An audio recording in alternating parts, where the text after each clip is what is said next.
It's right here. Ow, shoot. Thank you. Yeah.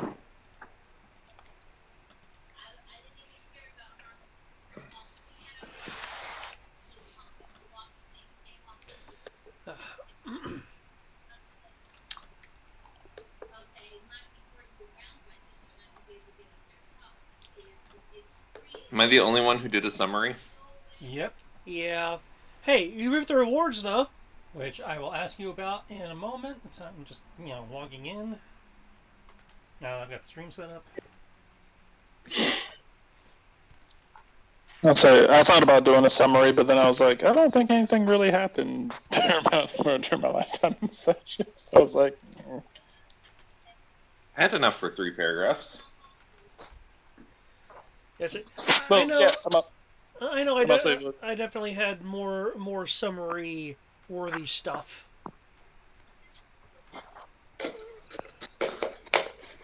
We fought with Ludwig the Bandit. And Tim.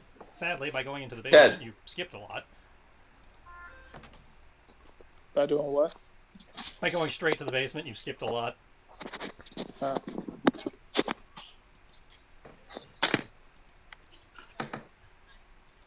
Hey, the rest of the party explored the upstairs. Yeah, but it lost some of its mystique once you found the guys in the basement. Well, we got to the upstairs. Are supposed to be the big reveal. Oh. We got to the upstairs, and that's essentially since that was about the only thing we really did was make it upstairs. And I was like, what is it to really write about? It was like I walked into a room, I got poisoned, walked into another room. Found a naked guy. Hmm? You found a naked guy. Who my? Yeah, I remember him. And if you don't, he's right there on the map. Oh, we're not on that map yet. See it because I'm working on it. Okay, rejoin as player. Says I am totally a player and nothing else. And then Roll20 is being Roll20 and being kind of sluggish. As long as you're able to join as a GM. Oh yeah, I'm in. Oh yeah. I'm in. I'm doing stuff. Yes, hello. I am.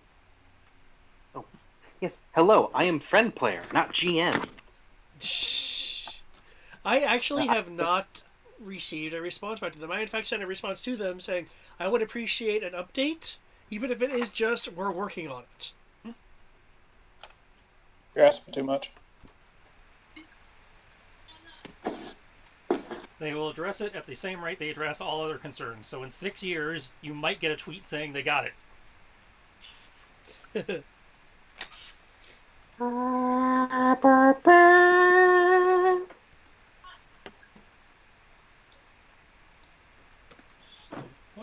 Gonna need those. Alright, Matt, do you want a card or an extra hero point for the session?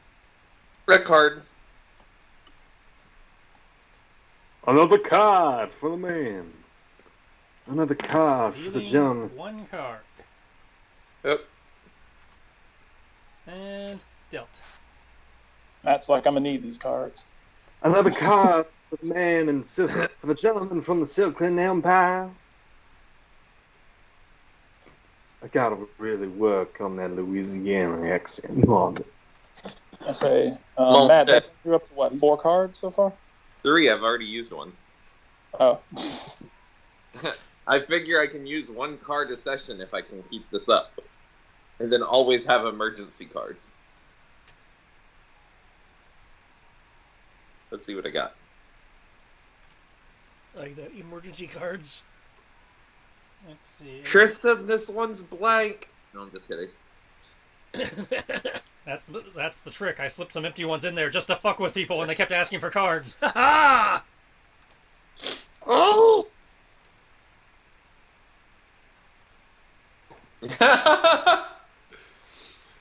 Oh, that's fun. And just in case Sarah shows up.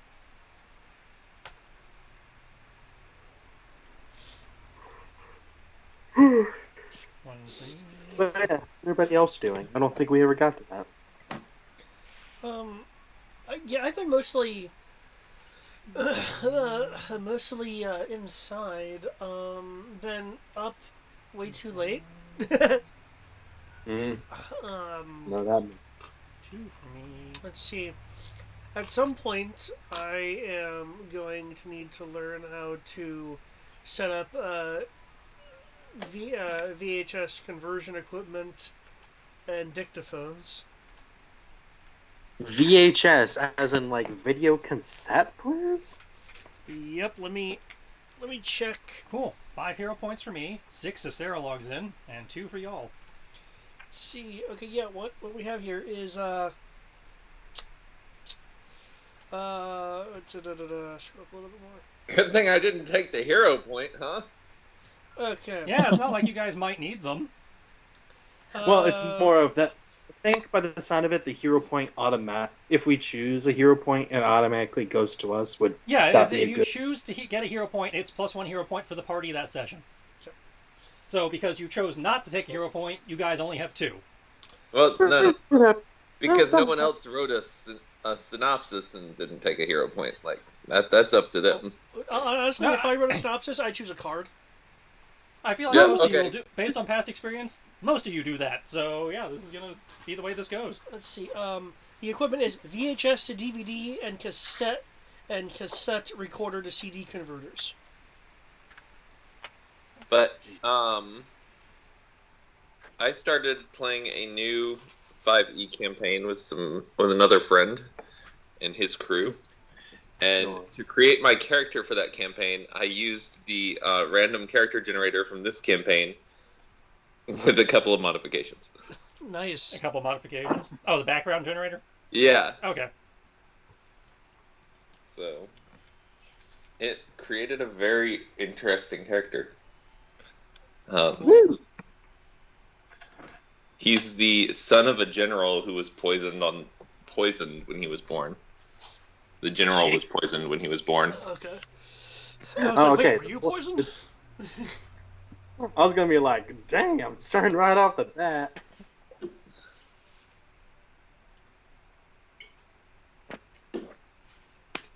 The GM was having a good time. Like we were on Discord and he was listening to me as I was rolling it all out. That was when I rolled the Nat 100, the Nat 99, and the Nat 1.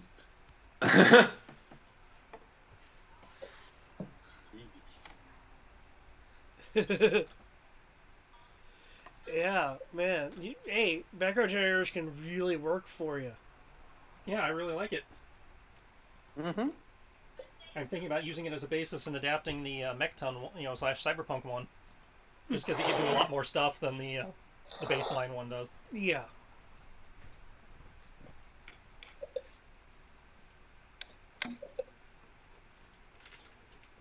So it's a sausage party tonight then. It usually is. The girls almost never show up. Except Yeah, you, Sim. so- We appreciate you. They are not here at the moment. That's even funnier. She was there a second ago because we heard her on the mic, but yeah, it sounds like she left. All right. Yep. Well, I am set up and ready to go if y'all are. No, Yep. we have to wait for our fan. They'll be back. Just keep going. I'd say we're live. She's not even missing the banter this time, so if she wants to catch up, she can.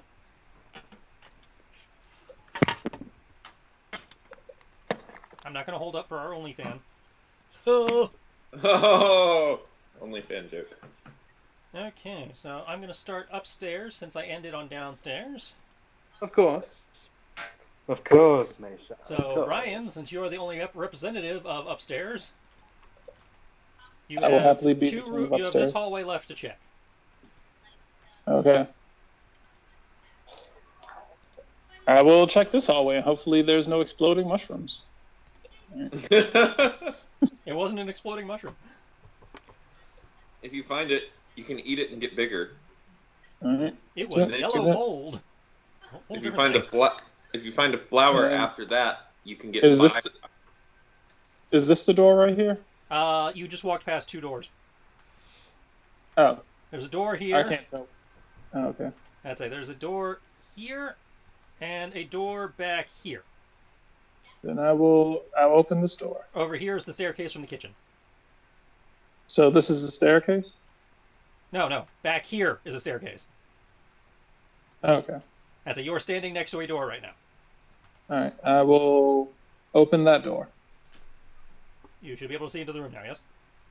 Yes. Okay. This is room number... I believe 16? Yes, 16. Awesome. 16. Damp mold covers portions of the walls and ceiling in this large bedroom. Rubbish is strewn liberally around the floor. In the center sits a single mattress that has been badly torn and stuffing is protruding from it. Under the window sits a large wooden chest, the timbers split and its lid closed. Okay.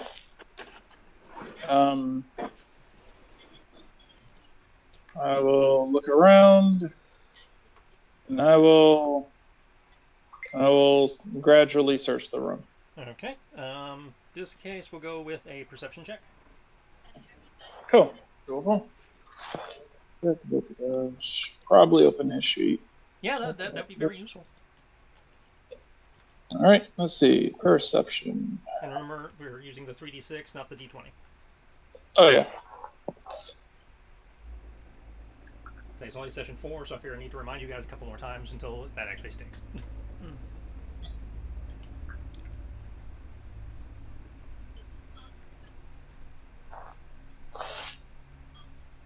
Sense make. Okay, that is a 16, and you generated 4 stunt points if you want to use them. Woohoo! Let me check This and would be, see. I believe they're called exploration stunts. Yep. Find all the resources somehow. There's a hidden chest inside the hidden chest! You're not supposed to know that the bottom of the chest is actually a false bottom. And inside that false bottom is like a bag of holding.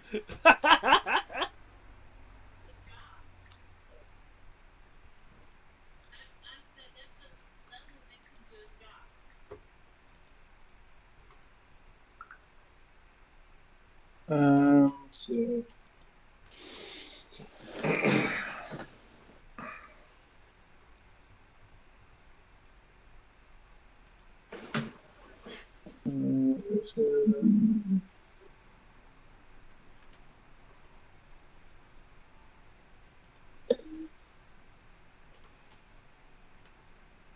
Okay. Yeah, nothing I can think of at the moment. Let's see. I will take. Actually, yeah. Just because I guess I'll take the upper hand. Okay. You do that.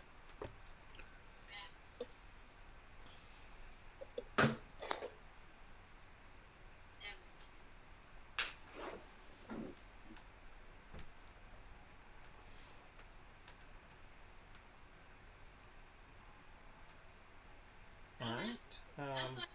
With that, you will find that the only thing of real note in the room is the chest, which itself does not appear to be locked.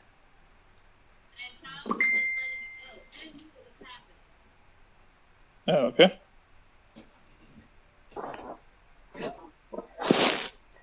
And then you're going to do anything with it, or just leave it there? I am going to.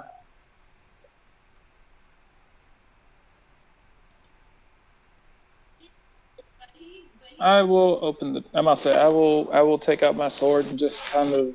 You said it's not locked, so I'm It just does not going to appear to be kind locked, of. yeah. I'm just going to kind of poke up my sword and just kind of open it from a distance. Make me a dex check for that.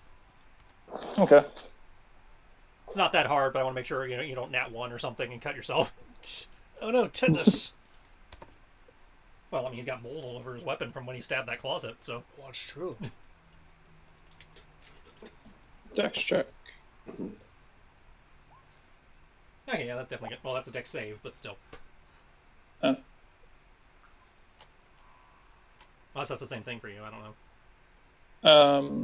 Oh, so just a regular dex roll. It's not the same thing. He's got an 8. Okay, well, You didn't crit fail, so yeah, you're able to pop it open. It's a little awkward, a little slow. You have to catch it a couple times on the, like once to kind of wedge the sword in there, and then again to actually lift. But you managed to pull it off. Inside, you find a pile of moldy, ragged clothing that, from what you can tell from here, appear to be in styles that were never really in fashion. Scattered amongst those clothes is a pile of like moldy, rotten papers that may have been documents at one point, but now are just not even good for tissues.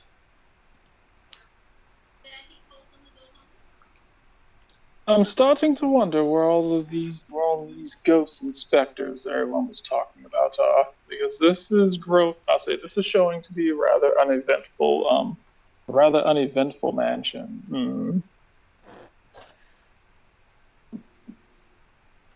Ash will just cock his head. Well, I mean, there was that one voice in the living room. Yes, and now it's gone. So, what else are we to do here? And there's been all the bugs. I would like to believe out most people. I would like to believe that a handful of bugs weren't the reason why the man that you brought into the bar was severely injured. Less injured, more like emaciated. Handful of centipedes and some spiders. They Not might that I want to noticed. send him back. Not that I noticed. He's like, he'll walk out of the room and he's like, "You might need to go back to training camp." Easy.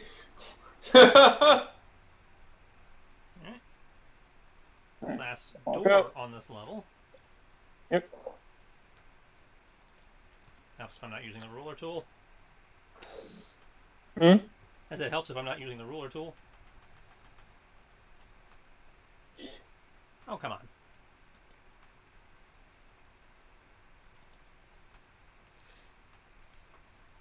Okay, so I can click that. And I can click that.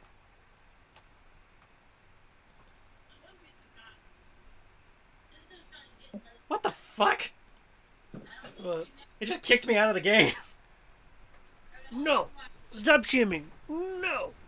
Just giving you the David treatment. Apparently.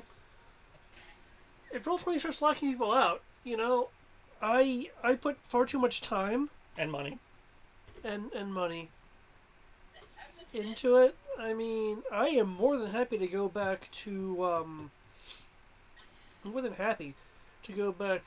Map Tools. Map Tools had some neat features in it that I enjoyed that Roll20 does not have. And Map Tools is free. Okay, dynamic lighting. Let's try this again. Ha. It's the Java base. Could also go to the Foundry, which I've heard good things about. Okay, so... Oh, now you let me click the door. Okay, there we go. Ah. 47 attempts later. Okay. This room appears to have been used for storage. A large, ill-made oak chest stands under the window, its lid closed. Elsewhere in the room are 3 broken wooden chairs, 2 splintered wooden buckets, and a mildewed sack. Just inside the door is a heap of clothing, these garments having collected a little dust and appear to have been placed here only recently.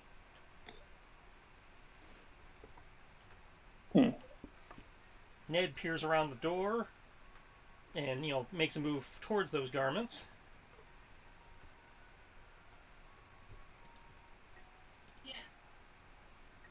Assuming nobody stops him, he will collect them and start dressing. Well, I mean, the only people who could stop him are you and Brian. So. Well, I'm not disputing that. I am phrasing it that way in case Brian decides to stop him. No, I have no intention of letting him continue walking around with no clothes on. Hey, some people are dicks like that, so I have to allow for the possibility. So, alright. I will investigate the chest. Sierra is still on a work call.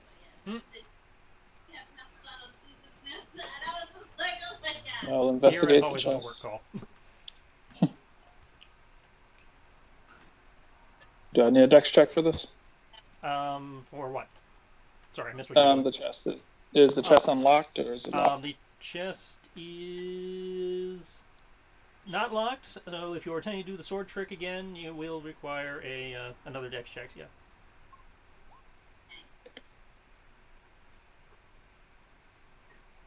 Okay, yeah, more than enough to, you've gotten much better at it this time, able to do it in one smooth motion. Inside, you find dust bunnies, as the chest is empty. Hmm. Bum, bum, bum, bum.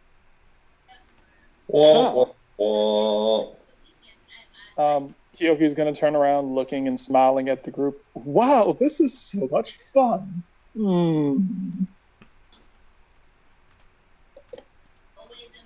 I don't know about you, but I'm having the time of my life. And I never felt this way before. Apology that I sense a severe amount of sarcasm somewhere. He will lightly punt the chest as the lid shuts and is like, all right, let's go. And here we go. I'll say here we go. Well, looks like we've explored the upstairs. Check around the corner there. I suppose we could. Hello, we're coming up here. Is anyone up here? Ghosts, goblins, anything that screamed at me earlier? Okay, that is along the north wall of this landing area. The staircase descends to the ground floor at the rear of the house. You would presume it connects to the one you saw in the kitchen. The treads appear to be loose and perilous. Another staircase is located in the niche there along the east wall, which would appear to climb into the upper level had it not collapsed.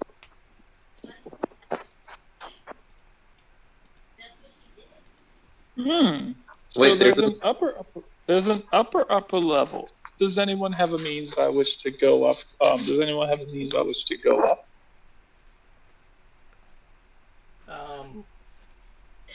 There's climbing, there's magic, and what are you looking for? Well, the staircase is broken.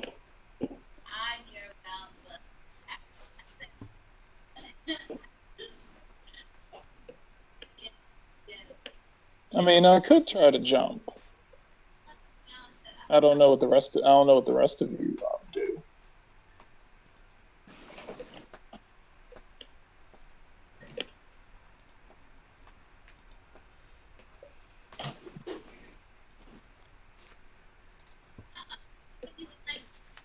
Your call.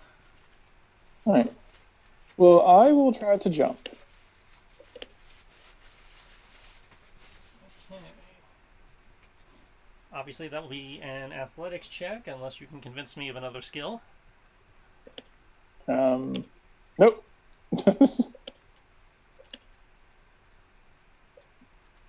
This might go bad. So, don't be surprised.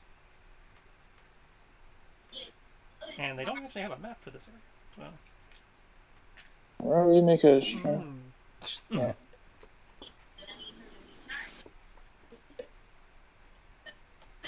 Okay. Never mind. Okay. So this is athletics. Okay, good. Yeah, that's it. Unless you can convince me of another skill. This is gonna suck anyway. So.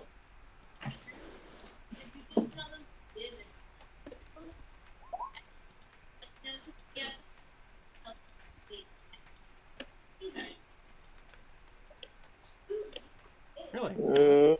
Oi. Okay, I guess I'll have to pull those.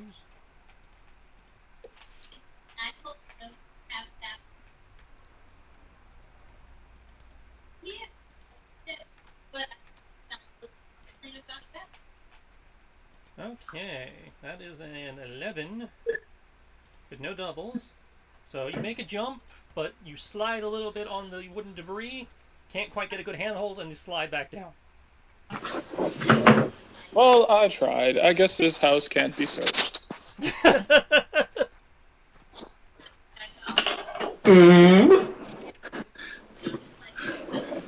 I'll say I'll turn around and look at Ash. It was like, I tried my best.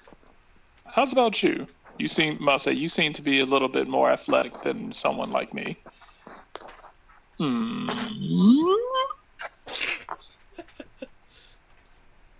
feel like you're mocking me, but I'll say no. He was like, no, seriously. You just saw my attempt, and you look to be far stronger than I am. So I would assume that you can jump far higher than I can. strength is not really my strong suit, but I will see what I can do. Well, you can't do much worse than me. Short of landing on my ass. Yeah, and then I told her. If that happens, I'll say if for some reason that happens, it's just the two of us. I'll make sure that no one else hears about it.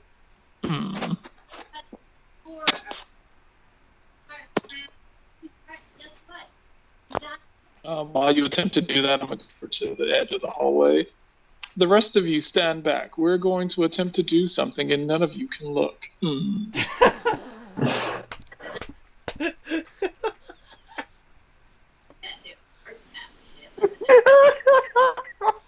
Hey,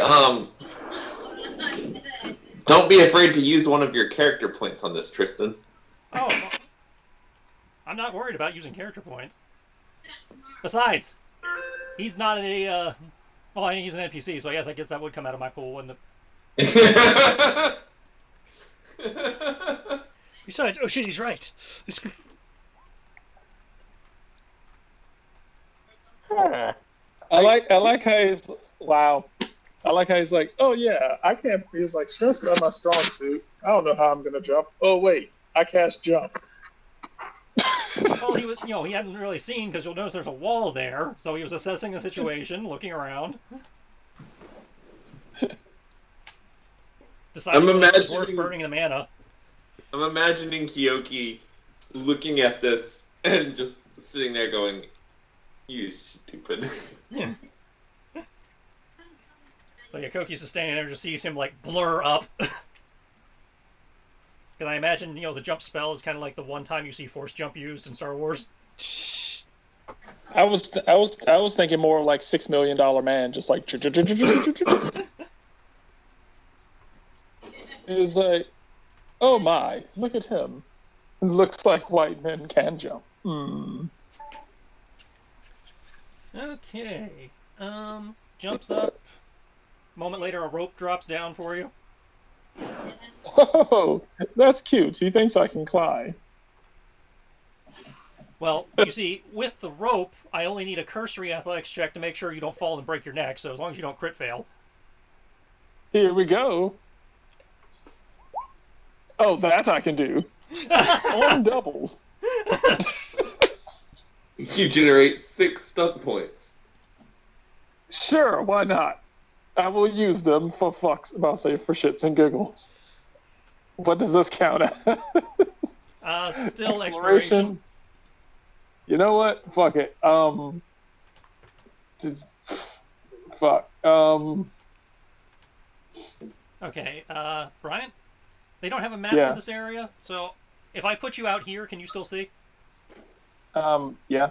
Okay. I can still see me. Okay. Just wanted to make sure. Yeah, so yes, you... Okay. I'm gonna go. You roleplay stunts on this too.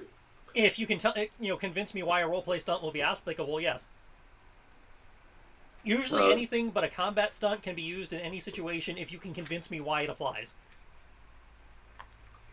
Combat stunts are obviously pretty much only guaranteed for combat unless you can come up with a really good explanation. But you can roleplay stunt in combat and exploration and all that stuff as long as you can justify to me why it makes sense to do here. Like in Dragon Age, we had people climbing mountains and flirting with each other the whole time because they couldn't figure out what to do with their stunt points. Yeah. Oh, look. There you go, Brian. The Emperor hand. Get a +3 bonus on your initiative if this gets in combat in a moment. I'm fairly certain that we're probably not going to run into anything. So I'm just gonna do something just to partially amaze Ash for the moment with a flourish. I will climb the rope with gusto. With gusto. Wow, that rope must have something in it. That must be magic as well, because I climbed that like it was nothing. Hmm. Yeah, that was just a rope. I don't. I feel totally invigorated. I'm happy for you. And I'm happy for us. Hmm. Thank you, Magic Man. You're welcome.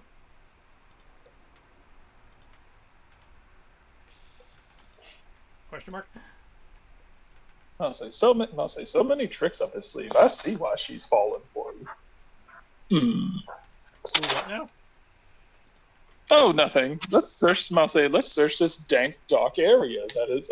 Let's search this dank, dark area alone with each other. Hmm. I can't tell if that was sarcasm or if you're coming on to me, and I'm not sure I appreciate either one of those. Okay. It's neither of those things. Speaking of which, can your people see in the dark? I'm still an elf, so yes. And even if I couldn't normally, this helmet would allow me to see in the dark because artificer. Oh, that is amazing.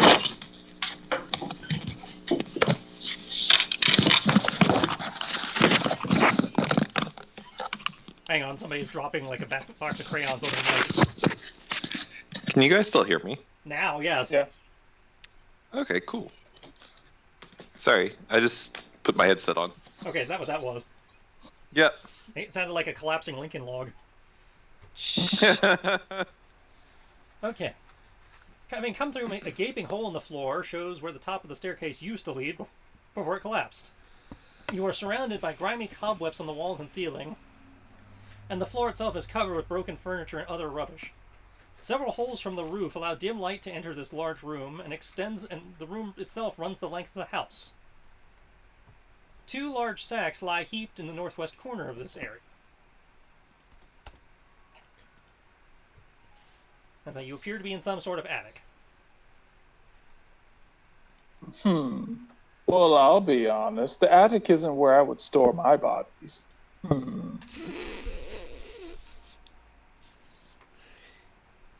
Attic, basement, equal opportunity. But I'll say it's so much easier to throw them downstairs than to drag them up. Well, yes, but everybody looks in the basement. Nobody bothers checking the attic. Yeah, but that smell just sinks down, and then the fluids from their bodies when they explode just seep through the ceiling. It's all sorts of disgusting. Well, this is why you burn or melt the bodies to prevent that from happening. Yes, and ideally you don't do that in the attic. I wouldn't know. These I don't people really are have access sick. to an attic. Neither do I. I'm homeless.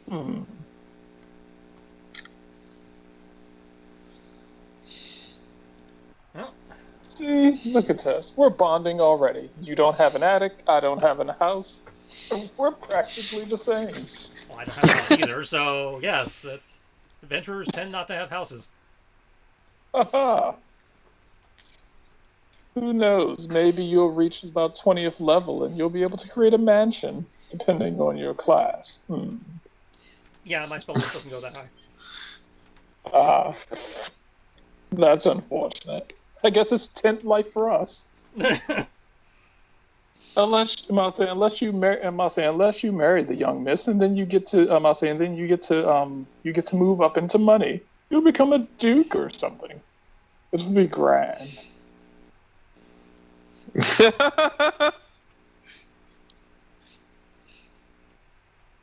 So, fan out?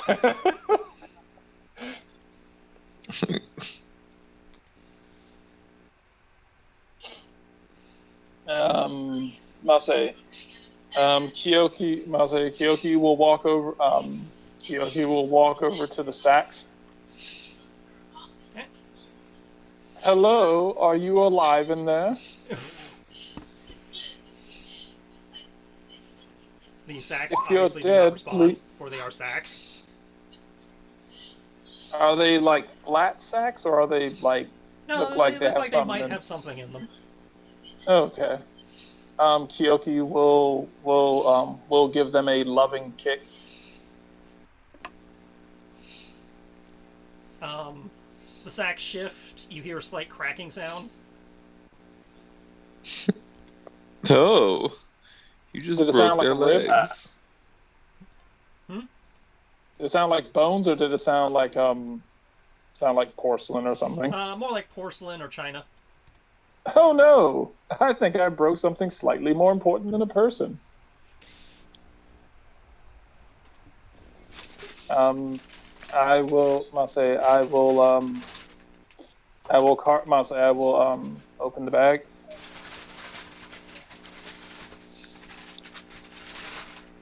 Opening the bag, we'll find a bunch of old clothing and rags. Though wrapped in the rags, you find a small porcelain doll that, has a crack running along its, body now. The eyes appear to be made of 2 pieces of jade. You'd probably value them at around 10 gold apiece. Look at what I found, Ash. A creepy doll. Do you think it's haunted? As you ask that, you hear a loud scree coming from the ceiling above you, in a sound that Tristan is not imitating like he did with the porgs because his throat's kind of messed up right now. Descending on you from above is a swarm of strange, large-beaked creatures.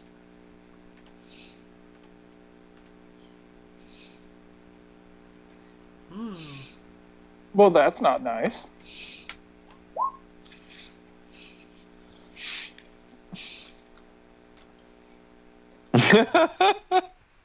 Oh, look, Ash. It's dinner.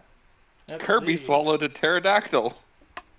There are 9, so that would be...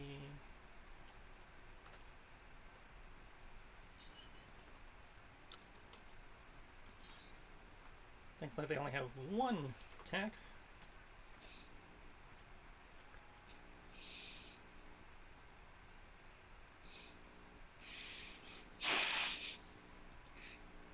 I love that they don't have a map for up here, but they have a combat situation. I know, right? It's kind of dickish on their part.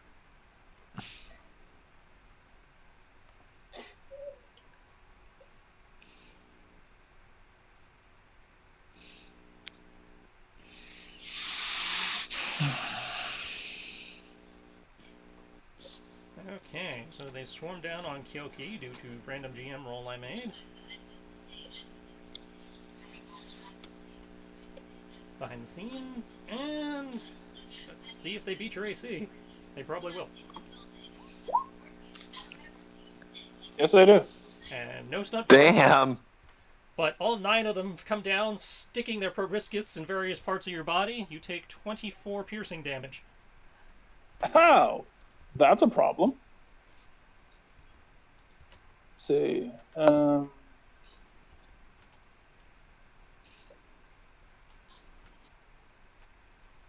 I am going to see if I can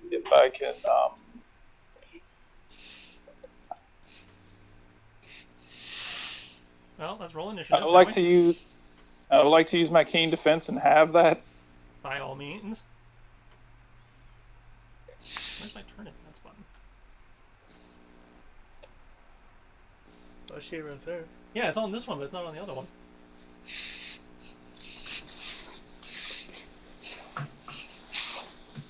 Fuck. Okay, there it is. I just had to reload the initiative. No, it went away again. God damn it.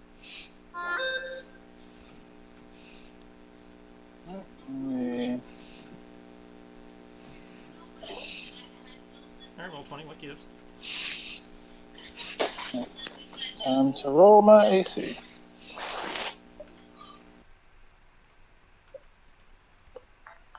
No, we don't roll AC. Oh, that's right. It just is. I forgot. Yeah. All right.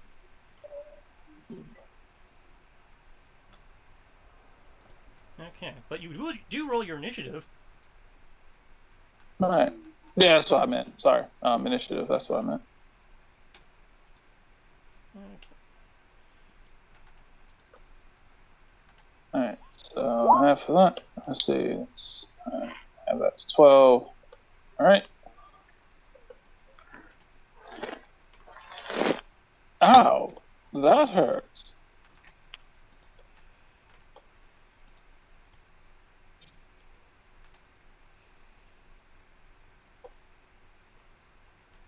Why not?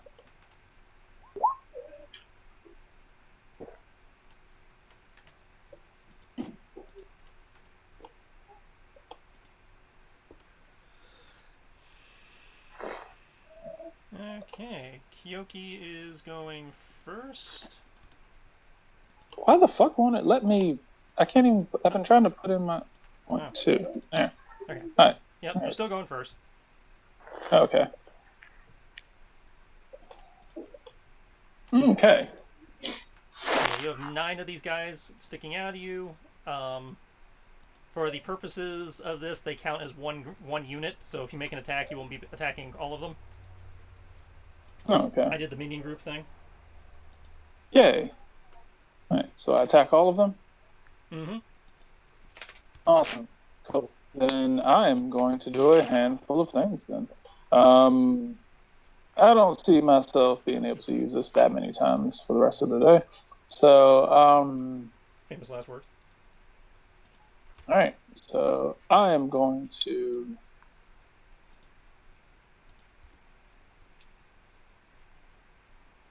You said they count as one target? Mm-hmm. Cool. Combat focus.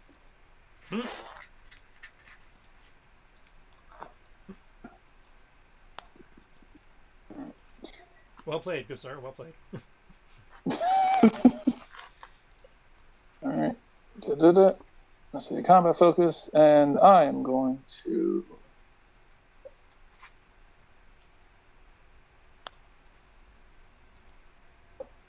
See, did I do? No.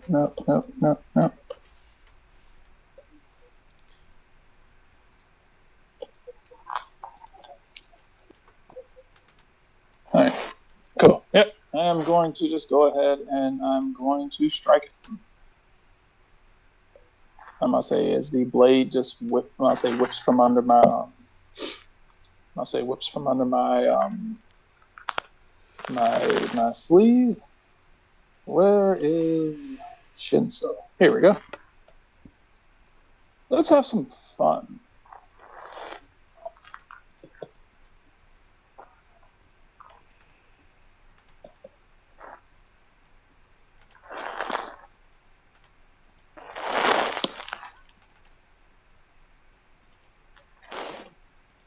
Well, 32 definitely hits. Does it beat him by 10? Oh, yeah. Almost Okay. beat them by 20. Okay. All right. Sounds awesome. Damage isn't going to be like that amazing though. Yeah, damage doesn't need to be that amazing.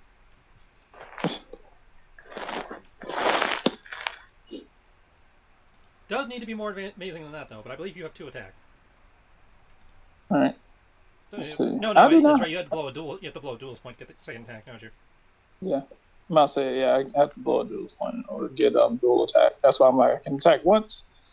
I'm going to, and I'm going to use I'm going to take a dodge, take dodge because my thing allows me to do that. Okay.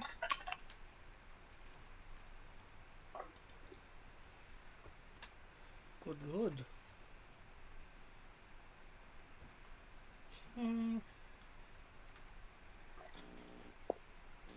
Das is good. You do All right. that. They lose 10 hit points. So 5 of them drop. Jesus Christ. Yeah, they super squishy. Okay.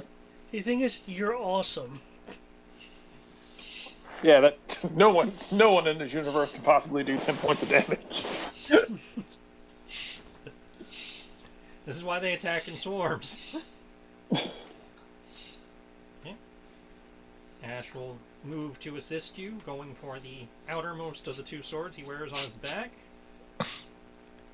The black blade he draws, having a faint hint of green as it catches the sunlight, as he brings it down in a flurry of blows that are ridiculously unnecessary.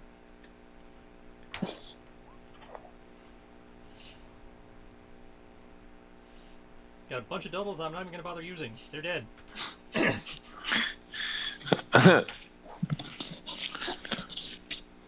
Wow, that almost felt unnecessary.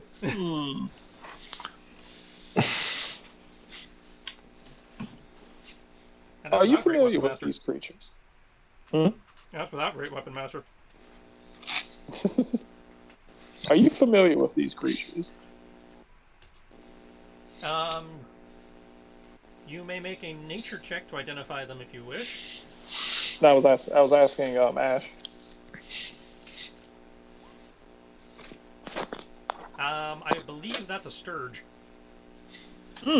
Are they edible? Well, I mean, technically they're in the beast category, so, I would have, given that they are related to bats, I think they probably taste like bats, so in theory edible. I mean, they're not venomous or poisonous. Something is telling me in that today's climate, we probably shouldn't be eating bats.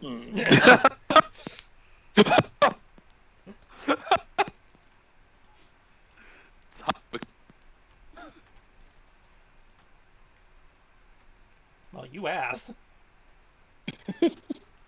I was just wondering. They just look like necrotic birds. Is all I was saying. Well, they're not necrotic, at least to my knowledge.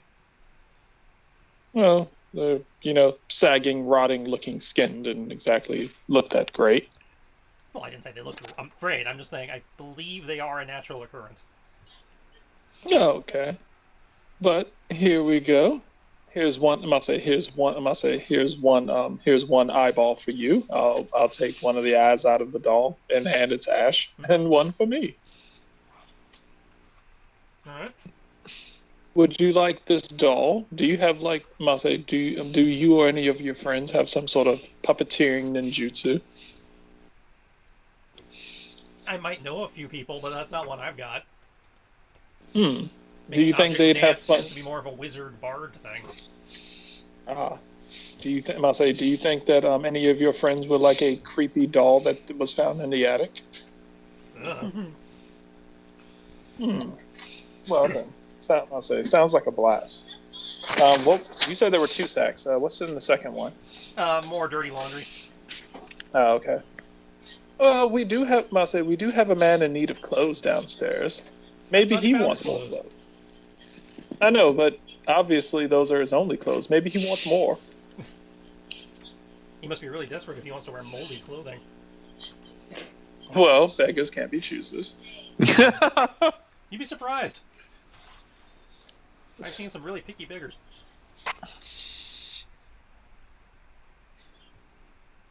We call them bastards. All right. I assume that's all that's in the attic? Aside from dust bunnies and stuff, yeah. Oh, okay. So I presume you will climb back down the rope, which will not require a check, and you will reel in his rope, at which point I presume you will want to rejoin the party? Yes. Which staircase would you like to use for that? The non-broken, non-falling part 1 would be great. Okay. I will cut back to the other party now. Okay. This guy tried to bribe us with treasure. Yeah, and no one take him off the map now. He's gone. And no one else came in with all that noise. And he told You know what? give you guys the tip that the good shit was over here. Yeah, but I mean, we should probably wait for the good shit until our fellow adventurers get down here. Yes? Unless, of course, he's lying and it's a trap, in which case we all would be caught in a trap. Yes, but of course, if it isn't a trap, then having more of us to handle it would be wise. He didn't seem like he would lie to us about that. I still didn't trust him. That is completely fair. Only one of us is an elf. And half-elf with that. But I wasn't even thinking about that. He clearly wasn't exactly here for the best of reasons. But, No, he appeared to be here for genocide. But that's neither here nor there.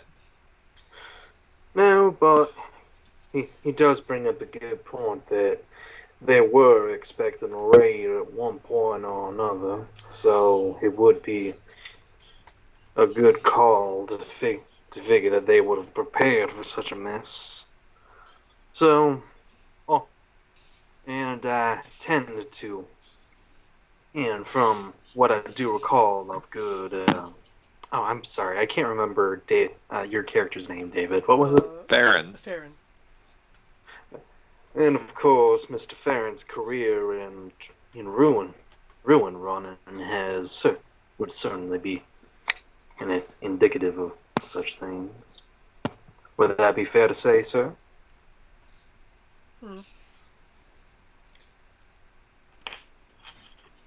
He'll nod in acknowledgement. Do you happen to know a way of finding traps and disarming them? Because that's not no particular. I'm good with my hands, but I'm not a trained professional, as it were. Oh, if I can find them, I'm fairly decent at dismantling them. Gant, you've been traveling with me for how long? I don't know. I'm just wondering if he does. So about sounds, Miss Farron, you can find them, and good old Belland can disarm them. If it's that kind of trap, that is. Actually, Belland Fargo, who is rolled past Farron, is gonna spin back around and be like, and is going to be like, you understood me earlier. Excuse me? When I was trying to communicate with the I'm trying to remember what they were. I don't think I actually... The Skavar, yeah. When I was trying to communicate with the Skavar, in my dialect, you understood. I heard you mutter something under your breath.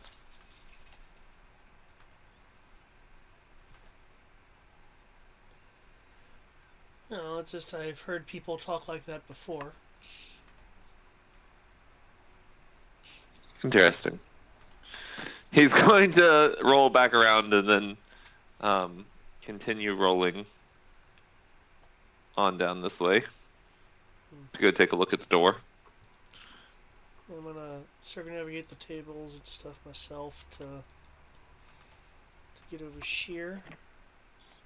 Oh wait, I'm actually gonna go and check the what was it, Hobgoblin?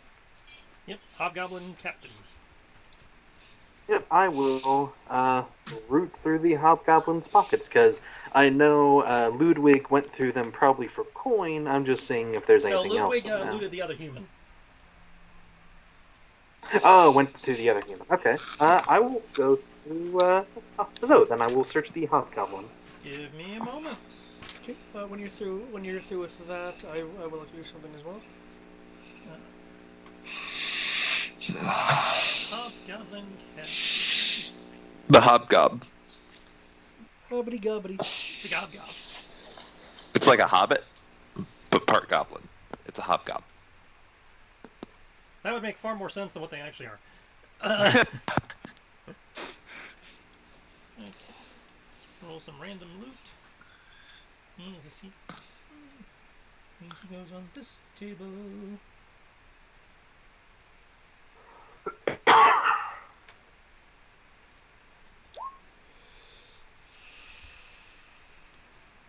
Okay. So on him, you find 21 copper pieces. So much like a foot. You find a great sword and a let's see, he's wearing half plate armor, and he has a quiver for the javelin he chucked at you guys earlier. That is still over by the staircase. Either of you, Jen.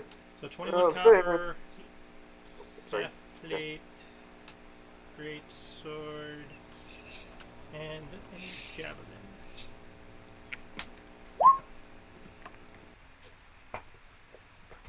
Farron, do you by chance have proficiency in javelins, or is that not your thing? Javelin is a simple weapon. I know how to use one. It's not my preference, though. Understood. Gant will go ahead and get the javelin and get the items as they do their thing. Okay, write it down either in your loot crate or in your personal inventory. I tend to like to think of them as stabs with a pointy end. That they are, but most things are. You should keep it. I might need a walking stick one of these days.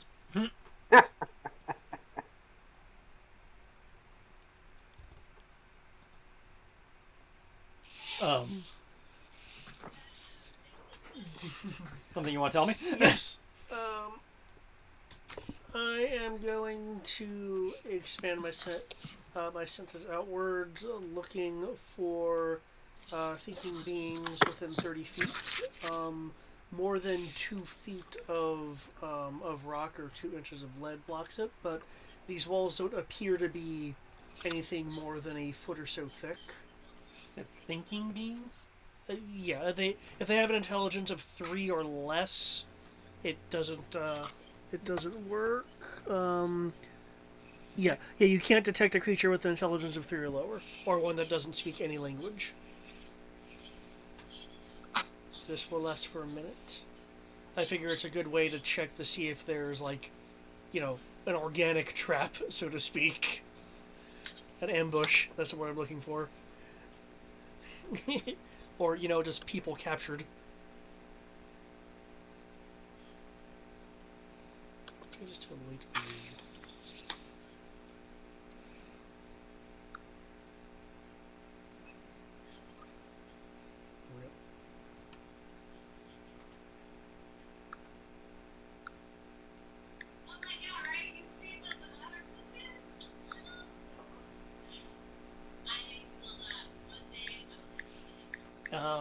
You sense something on the other side of the door, but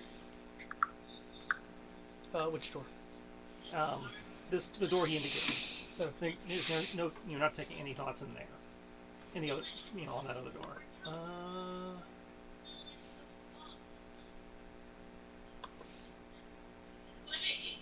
Doesn't speak any language. Okay, hang on, mate. Do possibly amend that. I find that as an odd qualifier, as you'd think Mind Glow would be Mind Glow, but...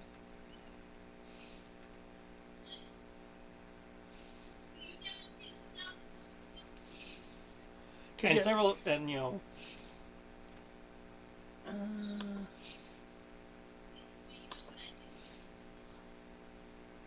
okay, I'll do it as that. Okay, so yeah. So you get the sense that there's something within your radius, somewhere in the vicinity of on the other side of the door that was indicated, but you're not really sure what you're sensing because it doesn't seem to be like coherent thought or anything. But at the same time, it's not really like it could be some kind of animal maybe, like, could be rats or something. It's very primitive, almost instinctual. Very, I guess, for want of a better word, basic. For those who are wondering, but it's certainly not like more bandits waiting in ambush or something. Because that would be much more coherent and organized thoughts than this. Yeah. For those interested, my human intuition is that what we're calling it? Is telling me that the northern room should be clear of any kind of ambush. The room with the good stuff, and he'll use air quotes, is not quite as safe.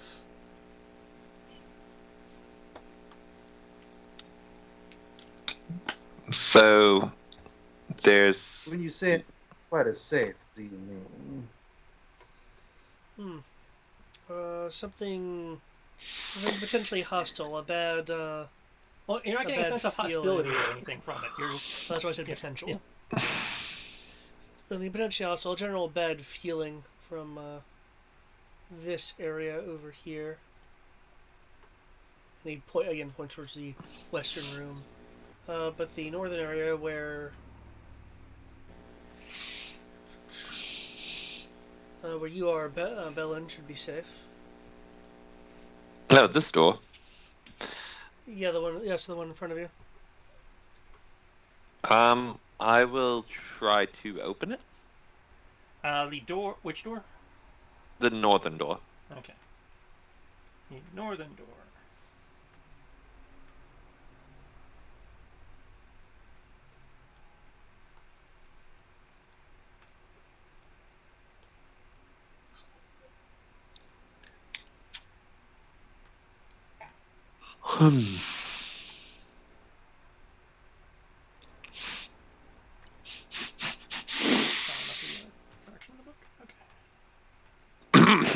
Area 22. Area 22. The door appears to be unlocked. How ironic. On opening the door, or unless you're going to do something with it before opening it. No. Upon opening the door, a fireball hits you in the face. No,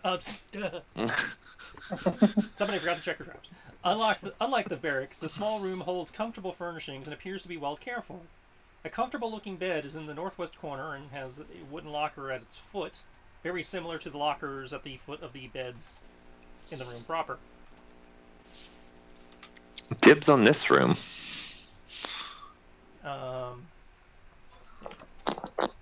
A wooden table stands against the east wall with a patterned leather chair beside it. On the table, a brass 3-branch candlestick with 3 burning candles provides the room with bright light. The candles, though not fresh, are far from spent. Under the table is a small wooden box and an unlit bullseye lantern with a movable shutter over the lens. On the shelf above the table sit 3 books, and in the northeast corner is a closed wooden wardrobe. I'm going to open the chest first. Okay.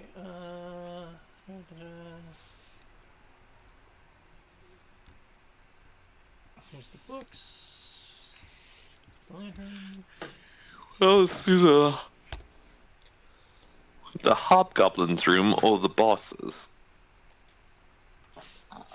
From what I can see, I'd imagine the When you say hobgoblin chest, would do you mean the keep it as footlocker? tidy. Because there's a wooden box and there's the footlocker.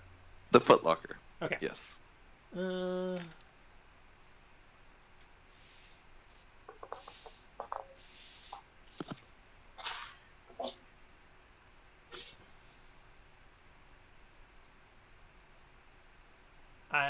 Right. Well then, I'm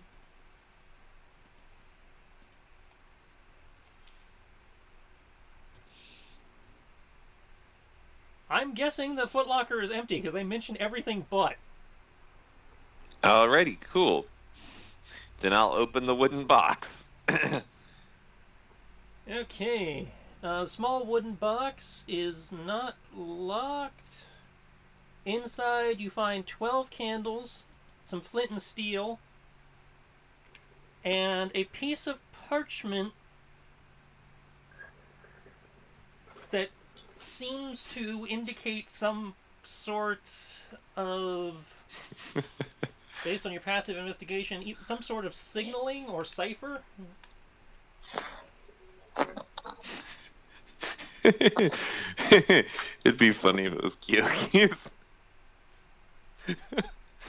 Oh, some sort of signaling or cipher. Okay. It's like a series of let's see, what's your you don't have the linguist feed, as I recall. No, I don't believe so.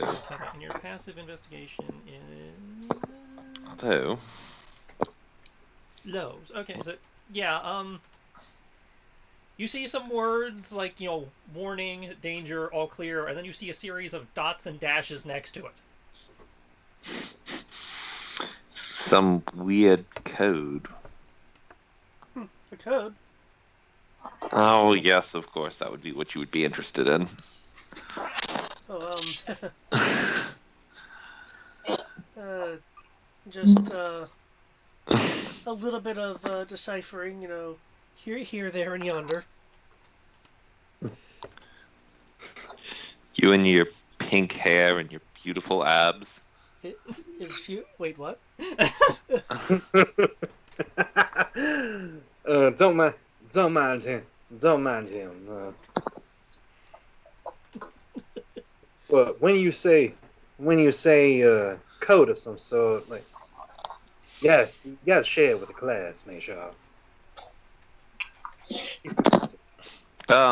Of course. He will hand the note to Farron. Okay. And then continue moving forward to inspect the wardrobe. Okay.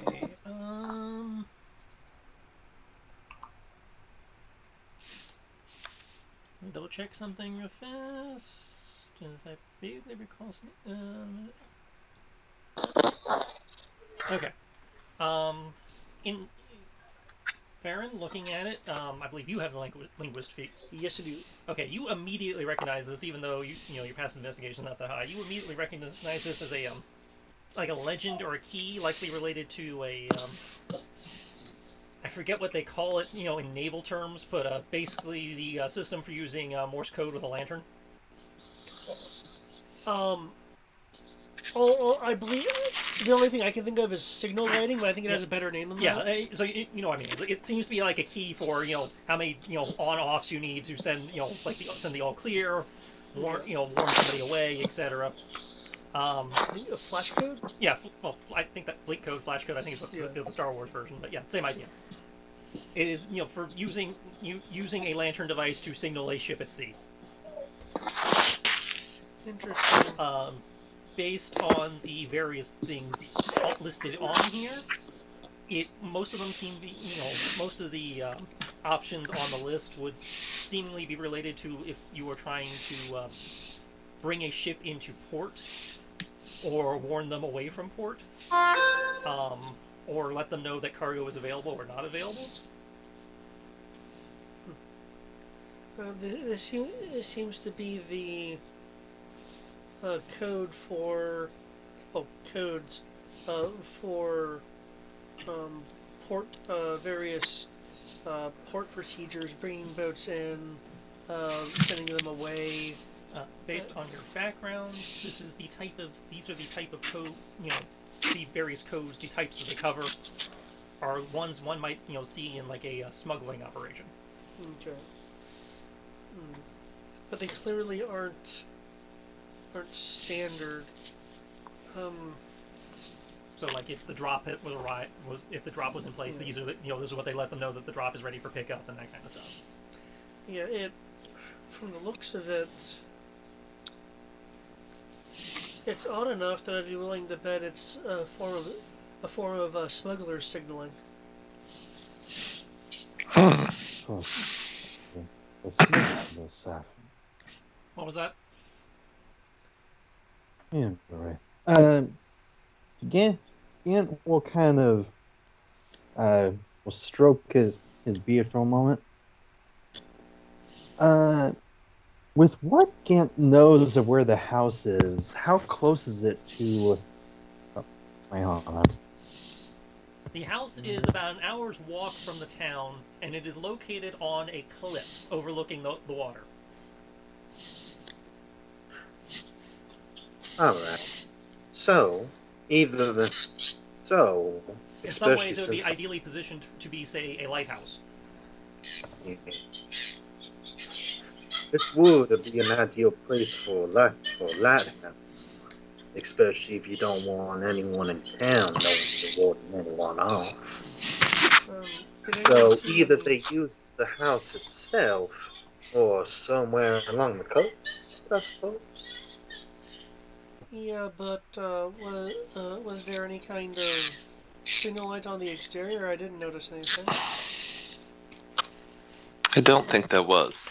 There was not one when you approached during the day, but one of the things people have described in relation to this place is strange lights coming from it at odd hours. Strange that. What in the hell are you doing? Balance, did you see any particular lanterns, anything like that? I'm sorry, give me one moment.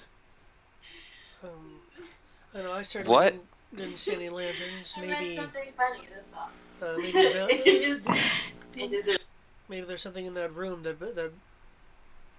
Bellen's in, or the treasure room that our Scavor friend. There is a... Sorry, Sierra interrupted me. There is a lantern down here. May we see it? Of course. I will pull the lantern out and hand it to them. It's, from what you can see, it's a basic bullseye lantern. However, pessimistic time enough.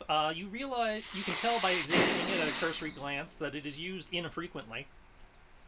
But this is the sort of lantern one could use for this type of signaling.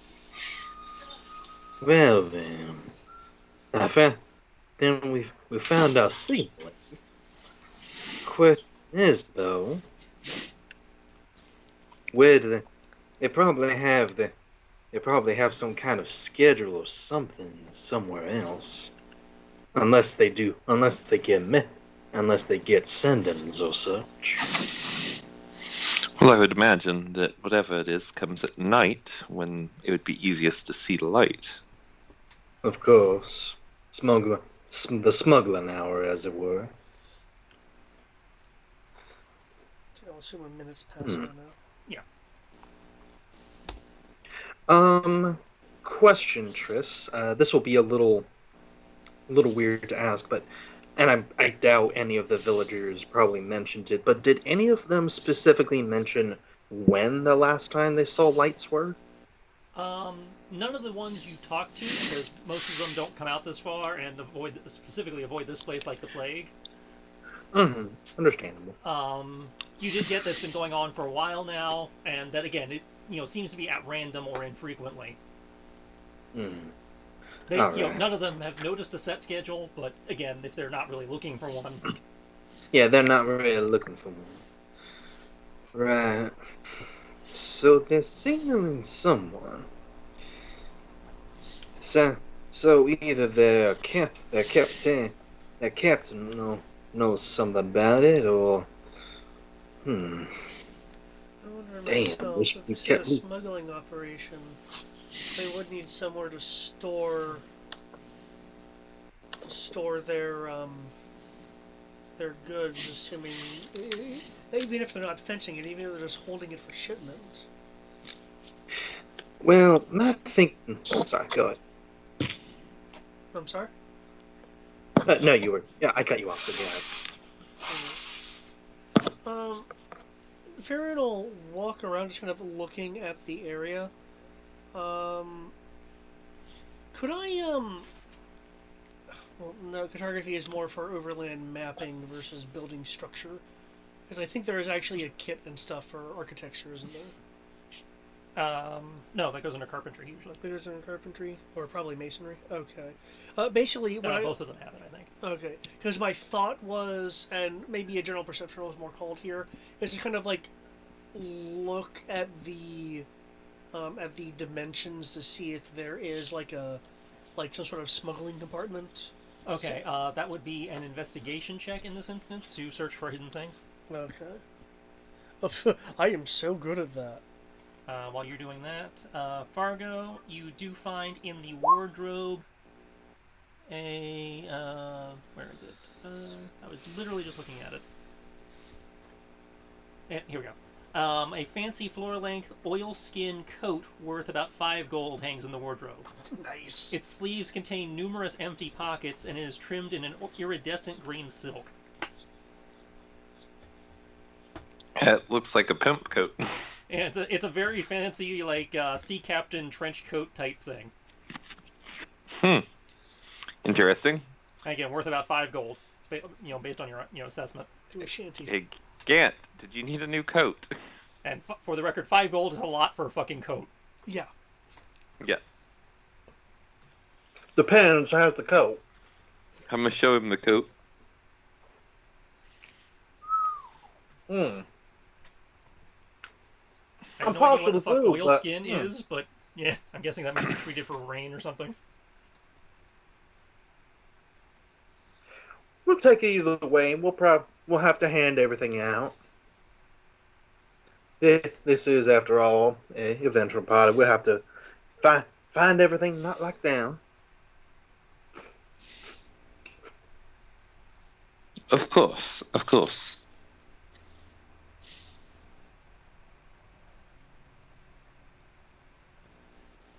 Oh, there's your investigation.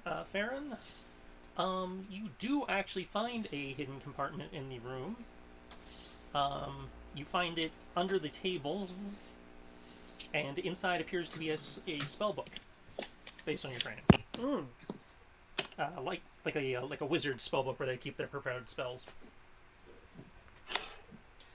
Interesting. I wouldn't expect smugglers to have. Is there like a lock latch on it? Or... No, it's just the secret compartment is just Okay. pop open and boom. Um. Small journal-sized book. Okay. I'll thumb through it, and provided nothing odd jumps out at me, I'll pocket it. Based on my understanding of spellcasters, you recognize it as arcane text, but you are not sure what spells you are looking at. Okay. Because to my understanding, at least, each class kind of has its own arcane language for spell writing, but arcane casters can usually decipher each other's shit, whereas divine casters cannot. Yeah. They can only do divine shit.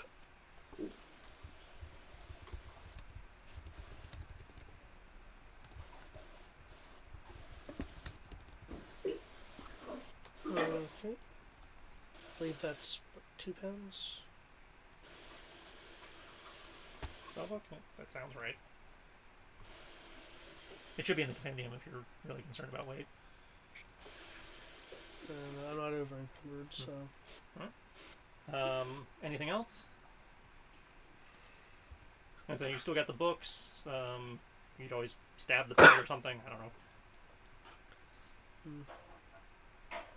Did y'all go back to me?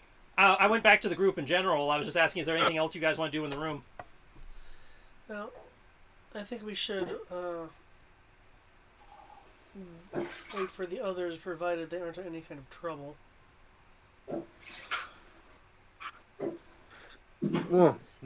If you two want to stand guard here, I can see how they're doing. See how the others are doing? Yeah. Oh, no need. One moment. Gant will close his eyes, pull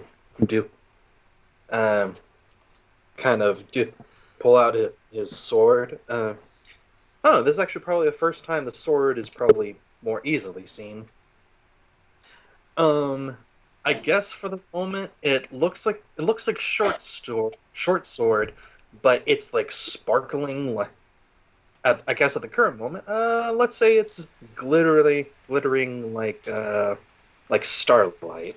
Okay. Oh, cool. But it's pure probably for the moment pure black, but he'll like start scratching something out. Let's see. I believe message might be enough. If they are if you believe they are within 120 feet, yes. It's definitely They not should. a tall building. They should be. They should be within it, right? Potentially. So he'll sign message out. It's 80 feet just from the door to that room to the staircase. Sure. This would be to like straight up, or to hypothetically wherever. Let's see. He's most familiar with. Actually. Well, Let me double check this because I know the Pathfinder version it actually has to be able to pass through things. You can't just send it through the floor. You can cast this spell through solid objects if you're familiar with the target and know it's beyond the barrier. Okay, so 1 foot of stone, 3 feet of wood. So yeah, there's a good chance it'll reach them. Okay. So he will attempt to since he's technically most familiar with Dylan, that's he'll try to get in contact with. Though I do want to include the other players. I'm like, You're fine. Yeah. So he'll try to message Dylan. How's the sea? How's everything going up top?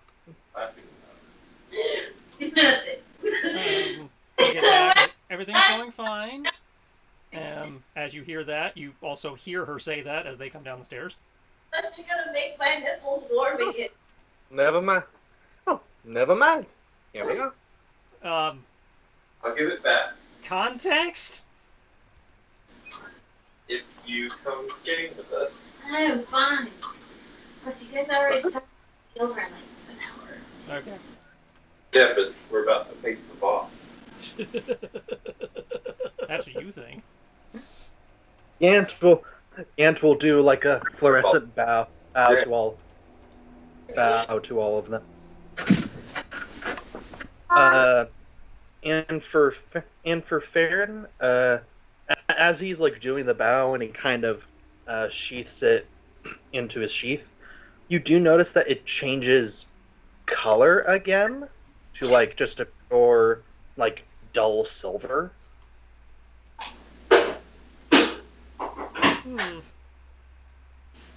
Or rather, actually, no. You know what? It would be green, just cause. Suddenly, it turns green as he sheaths it.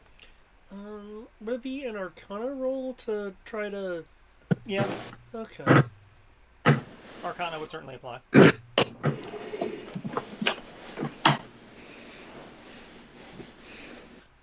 Good to see you all. Good to see you.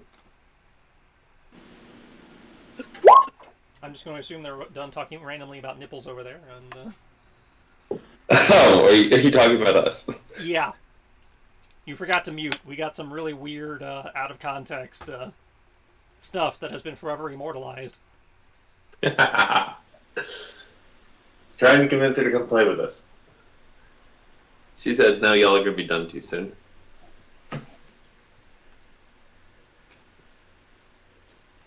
Somebody thinks we're going to end really, really early. Based on that roll, it could be any number of things, but you know that some magic items have just random, quirky, effective properties in addition to the fancy stuff they do. Okay. David would know them as minor magical item quirks and stuff. Yeah. So if you had to hazard a guess, it probably would fall into something akin to that category. Okay. But it's also entirely possible that changing color means he's using different effects of the weapon or something. It could be more important than that. But without actually examining the weapon, you can only hazard a guess. Gotcha. Yeah, just I know that. Good. So everyone. But yes, anyways. So everyone. This is Gaunt. His sword changes colors.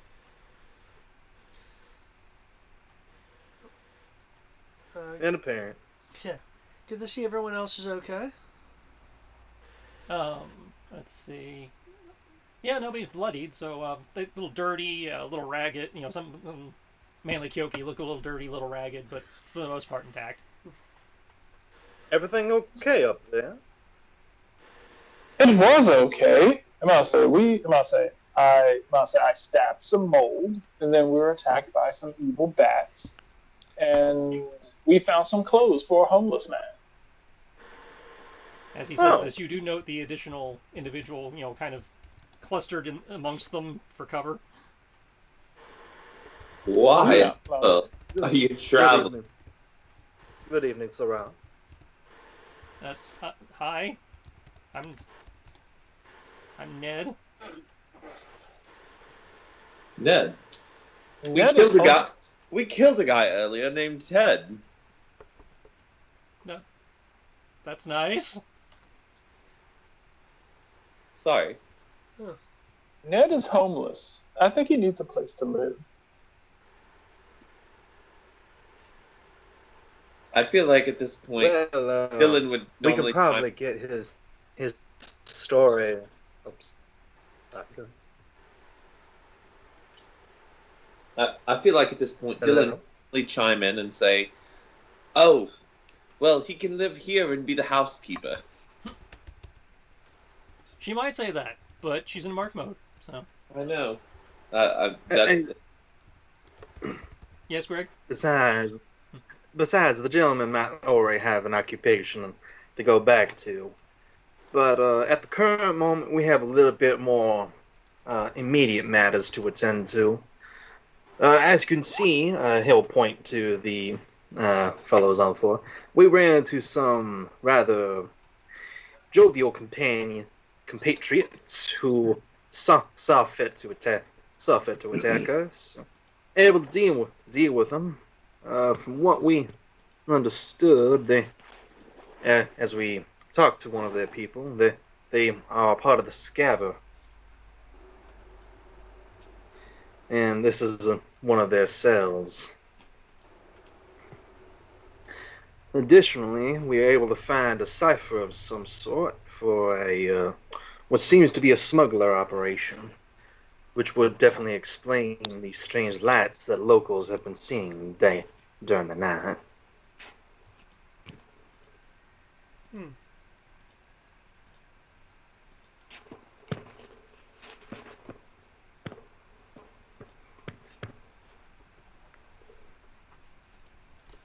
Like, Ash starts going over, like, checking, you know, Ted. Supposedly, there is a captain left, and the one who survived pointed us in the direction of a room that supposedly has a lot of interesting goods we can have. We haven't gotten into it yet because Pink Hair thinks that there's something very bad behind the wall, behind the door. Yes, my human instincts are telling me that there's something potentially hostile on the other side of this door, pointing to the eastern door. It's where the good stuff is, allegedly.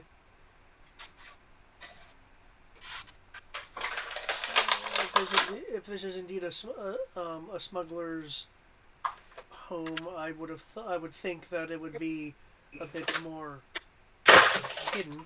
But More hidden than the secret basement. if I were a smuggler, I would have an area perhaps within one hiding place where the really, really critical stuff is. Not that I know anything about smuggling. And I just thought it'd be safe, or rather,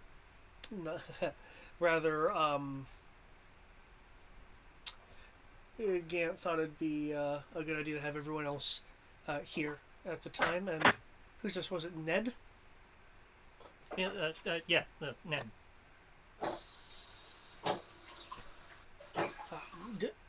If I remember correctly, Ned doesn't look particularly nourished. He looks like he has eaten recently, maybe not in the last day or so. He's, kind of scruffy, banged up. He looks like he's been detained, Okay. against his will. I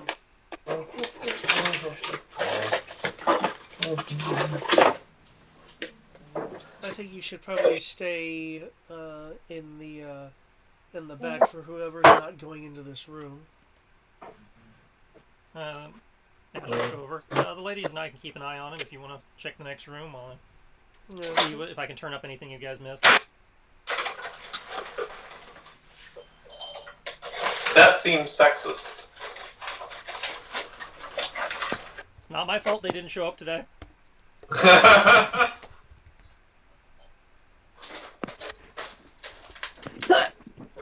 mean, Fred and Daphne will stay to watch Ned, and everybody else will.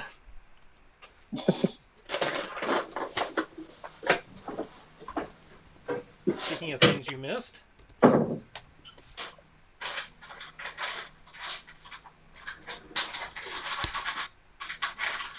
Ash finishes going through the footlockers and tosses a bag at you guys. Footlockers? Where? What? Each of the beds in the room had a footlocker. Oh. I did not get that description. Okay, sorry, I missed that. I mentioned that it was last session that was brought up.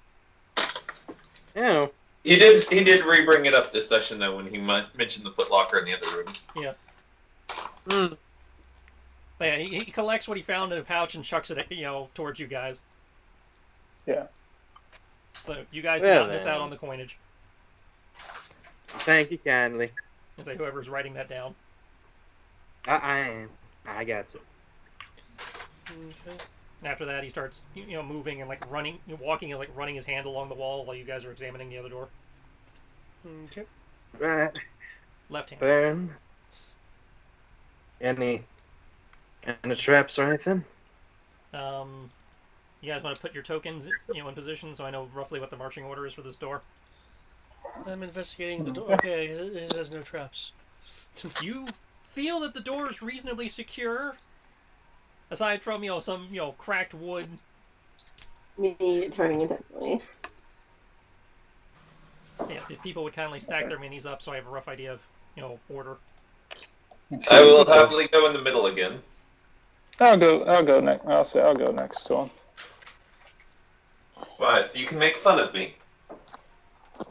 You want some? Not true. I mean behind. Going behind David's character. Does anyone want healing before we go in? That would be nice. I can loud amount of pain. I probably could use some. All right. If it's not too much of a drain. 3 different people with healing. How much do y'all need? A lot or? I just feel a little banged up. Feel a bit better already, actually. If I had to say between 1 and 75, I'd say about 37. He's not bloodied, but he's definitely bruised. I feel like I'm about half as good as I was when I first got here. Well then. Sounds like I need to start making potions. And you have the option of resting. Hmm? I said you have healing magic, and you have the option of resting. I could certainly do some magic, but keep in mind that will decrease what I can do. I could certainly probably heal everybody, or at least give everybody at least one good heal.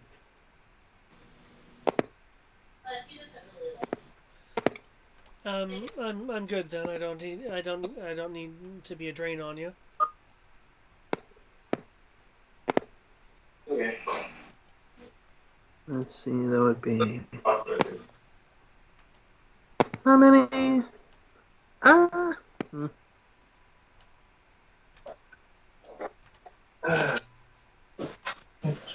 Okay, then I'll give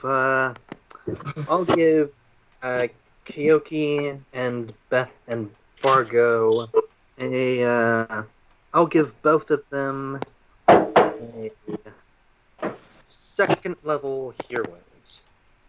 Woohoo!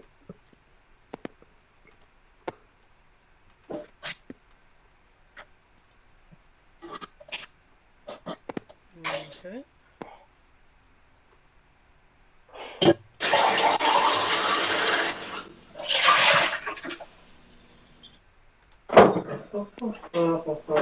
Check for something.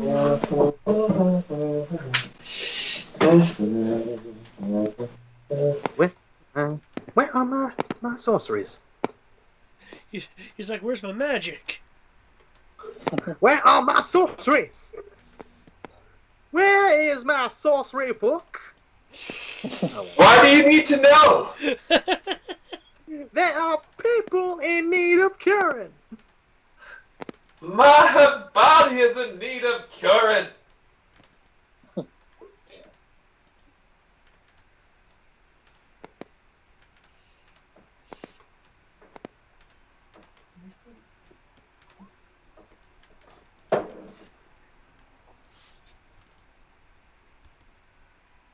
Okay, so geez, is that? I guess that's 11 to Bell, 9 to Kyoki. Okay. Thank you kindly.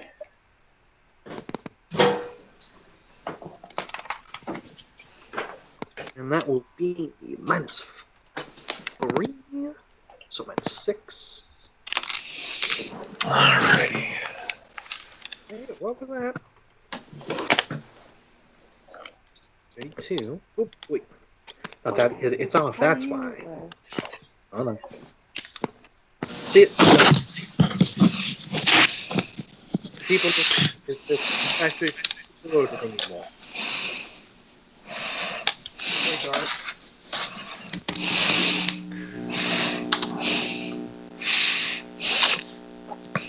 Who's wheezing into the mic? Sorry. Yep. Probably me.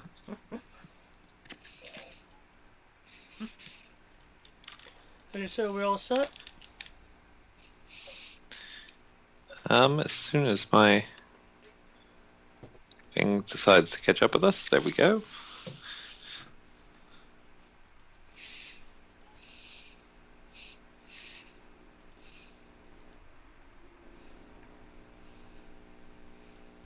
Oh, how much healing did we get?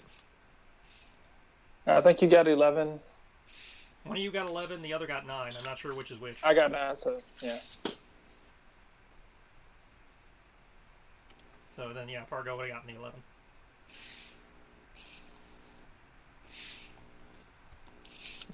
Okay. Okay, so if we're I set, think that's been long enough, right?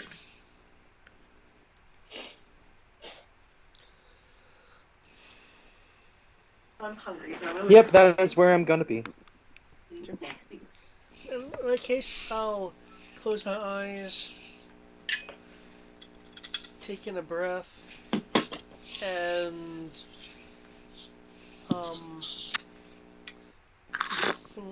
throw out a quick punch towards the door, not actually touching it. I would like to use telekinesis / mage hand to open the door. You gonna lift the bar on it first? I did not recall there being a bar up. Yeah. Okay. There's a big wooden bar on it right now. You probably missed it due to your incredible investigation skill. Yeah. Okay. So you turn the knob and the door tries to open, but the giant wooden bar prevents it from doing so. I'll remove the bar. Okay, it doesn't even require a roll. It's not that hard to do. It's just... Okay. And then you can use your mage hand to TK the door open.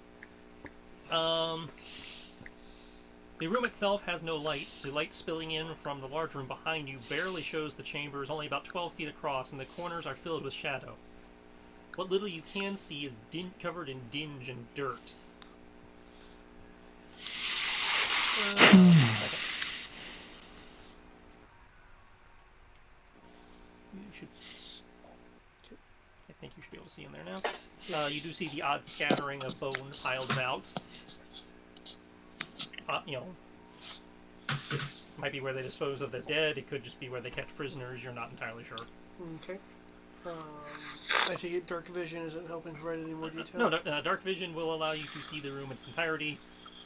It's a, from what you can tell, it's a room full of several large piles of bones. Okay. This could be used to conceal stuff. You don't know. Huh, lots of bones.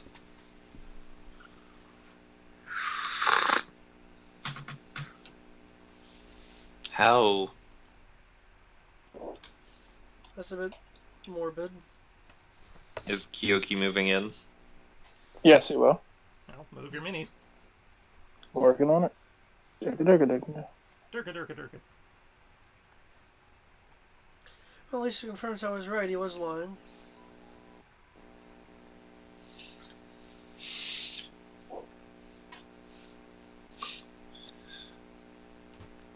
Well, this looks like it's going to be Kyoki's bedroom.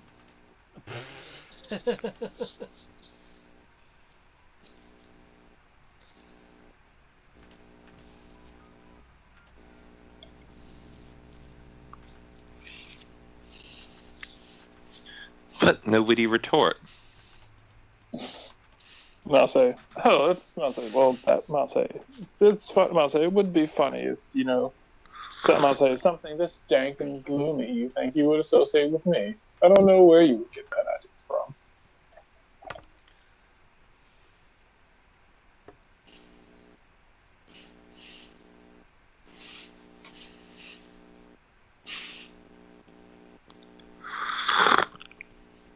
As you guys enter the room, start searching around, getting a feel for your surroundings.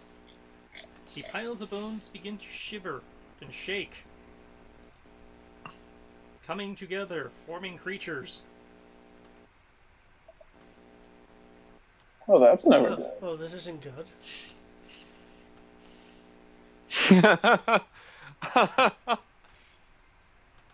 You are surrounded by skeletons.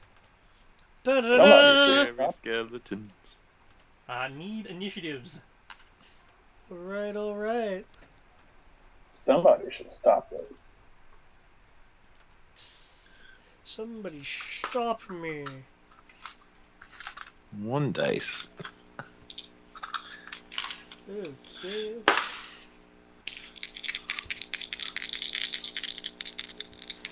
Show me 18. Oh, no, not 18. Not even half of 18. No nose. Wait. Guess what?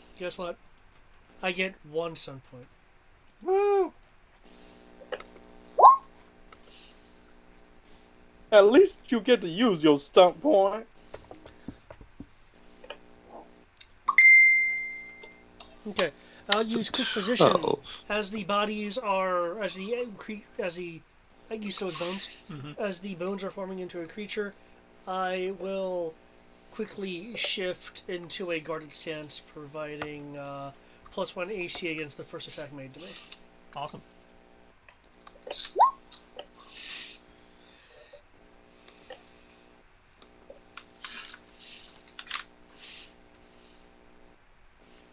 Fargo might be one of the fastest characters I've ever designed.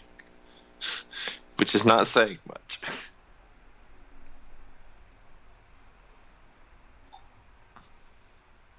Okay. Is that everybody? Man, I am certainly not first. Alright. So let's... Yes, sir. Alright, Kyoki, top of the order. As you have started your turn within the radius, I need you to make me a wisdom save. I am so good at those. It is the best. Mm-hmm. Wisdom save. Oh yeah. Hey, you made it. Holy shit. Okay. It's like, as you ready yourself for combat, you hear a clacking. Oh, Yeah, you hear a constant clacking, bone grinding sound coming from the skeletons in the lower right-hand corner. It's a little eerie and demoralizing, and almost throws you off your game, but you're able to shake it off and ready yourself for battle. Ooh, I don't like it when things make noise, and the best way to keep things from making noise is to kill them. Stop making noise. Sorry about that. Ignore. I'm going to just hold up my sleeve towards them. He's like, I would like to show you a magic trick. Woohoo! You're attacking you're attacking these? Yeah, these down here. Okay. 18 does beat their AC, but not by 10. Okay. Yay, step points. I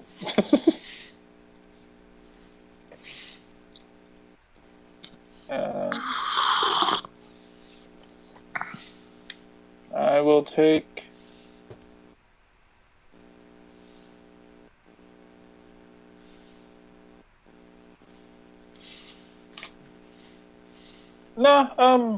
who's next to me? Let's see. Alright. I'm gonna use setup.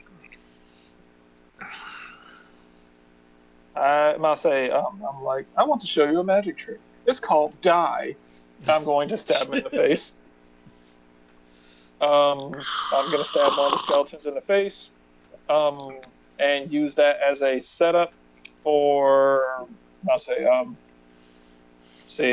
pick an ally. The nearest ally to me is Bellin. So there you go. And I'll say, if you decide to attack this group of skeletons at the bottom, you get a +2 to your attack. Interesting. That's going to. Let's see. Yeah, Definitely you get either +2 bonus to your next attack or the ability check of their choice. So +2 to something. Oh, okay. But I have to attack it. It's You an have to ability attack. check also, so you can make a skill roll as well. Yeah. Either a skill roll or an attack. Either attack this group or make a skill roll. Okay. Need that damage? Oh yeah, that's right. Woohoo! Get ready. This damage. Bang. This damage. Fucking amazing. Big Can't beat that. All right. You stab one of the 3 skeletons. It just continues to drone and clack at you.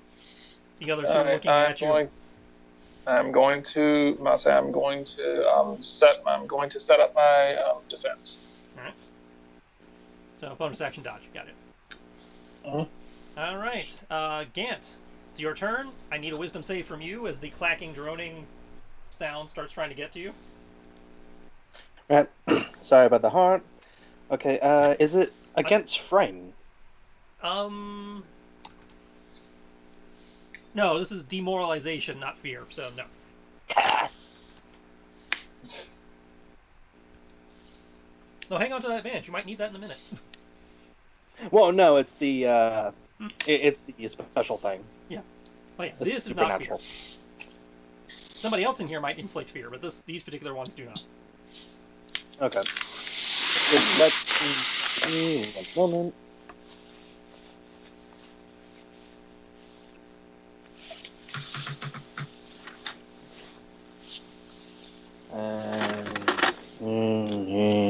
There's... I don't think I've ever seen a pile of skeletons come to life before. No, don't you remember that one gig in that and the necro themed tavern? The one with the puppeteers. Just because a winch is underfed doesn't make her a bag of bones. Sounds like you two have had some adventures. A couple. Yep. 15 wisdom. You say 50? 15. Okay, that makes much more sense. Yeah, 15 is enough. You're good. Cool. Okay, and then I will but to answer Yes. answer the question. Yes, we have been on many adventures.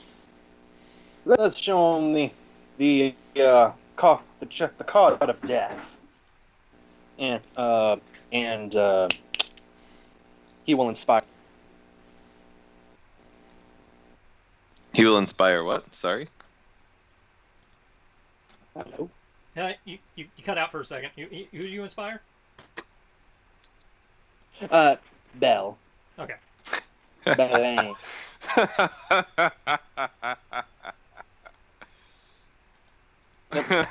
And then and looking, pulling out his sword. We'll point at the skeletons in front of us, and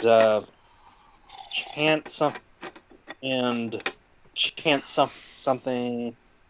We'll chant some words, and Enchantment. will it work, or did I freak it?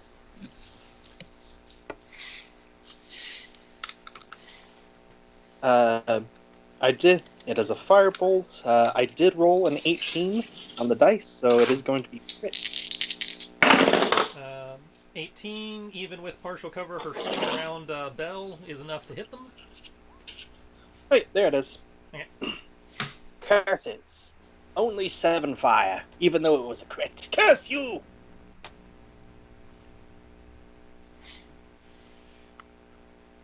Wait a minute. No, wait, that's it. You should. Doesn't Your firebolt should do more damage than that.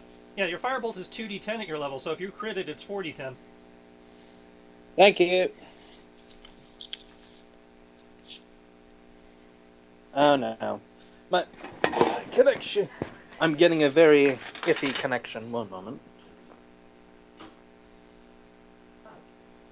Technical difficulties. No, wait, hang on. You don't need to roll those extra dice. I forgot the optional. I'm using a special rule for crits.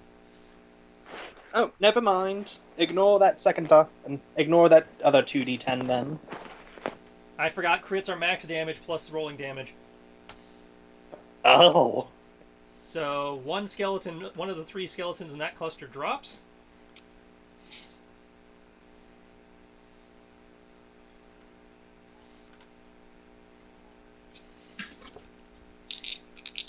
So yeah, it's not double dice, it's max damage plus you rolling normal damage.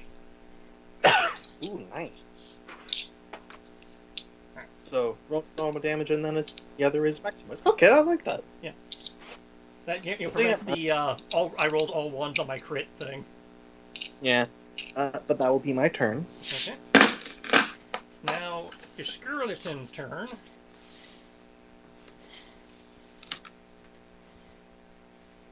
Let's roll some dice. Okay. I got how many targets? 1, 2, 3.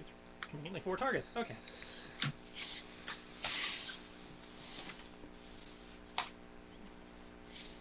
I'd like to remind you, I am not Kyoto. No, you are not. Okay,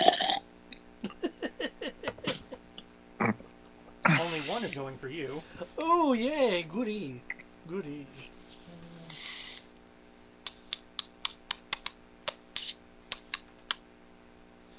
Okay. So for this attack, my AC is going to be a 17.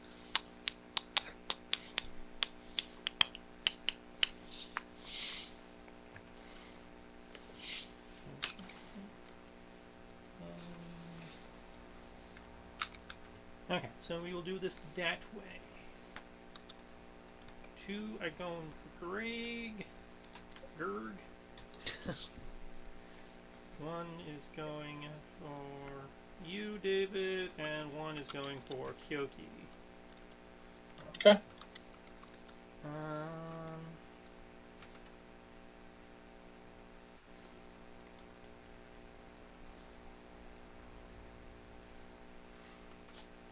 Okay, so This one is gonna go for Kyoki.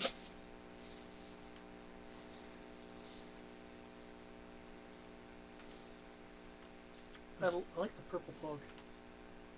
I think whatever book you got them out of. Might be CC.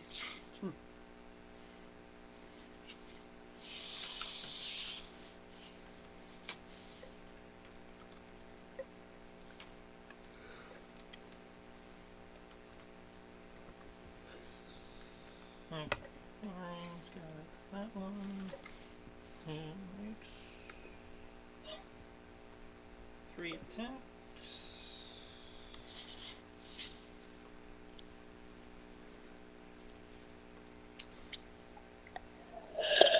And has flanking.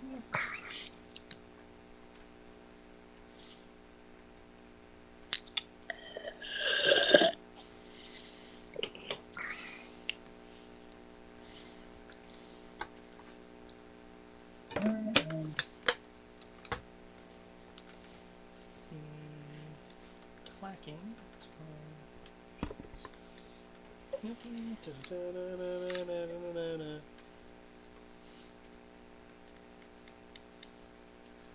Makes 2 attacks.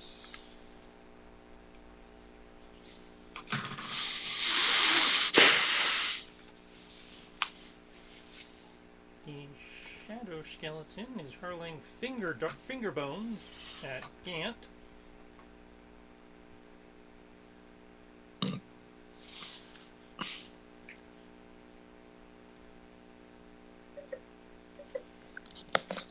Which means it'll have to sidestep to get.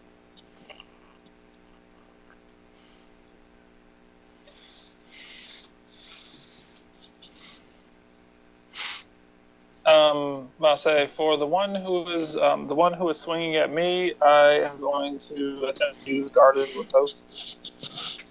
Okay, well I know it's already at disadvantage, so okay. Said disadvantage. Yeah, because you dodged. Hmm. You said you used your dodge, didn't you? I'll say my dodge is my bonus action. Right. So there, he is at disadvantage to attack you because you dodged. Okay. That's what dodge does. Yeah, I mean, guarded riposte says that I'll say creatures makes a melee attack against me, and I may use my reaction to attempt to parry the blow, give me an AC bonus of +3. Okay. If they miss, I get to make a single melee attack weapon. Well, it makes 2 attacks against you. You can only apply that to one of them. Okay. All right. I'm rolling my attacks now. I will also need everyone present to make a charisma save and a wisdom save.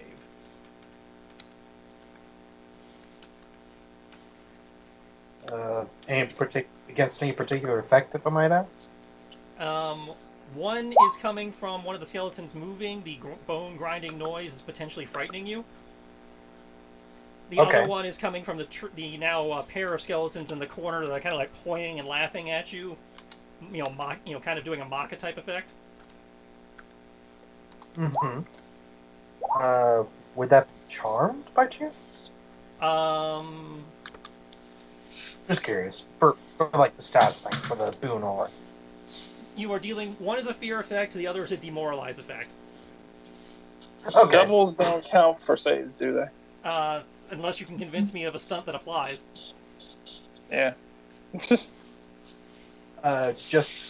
in case. Oh, actually. Can I apply my Can I? I was gonna say, can I apply my bardic inspiration to my save?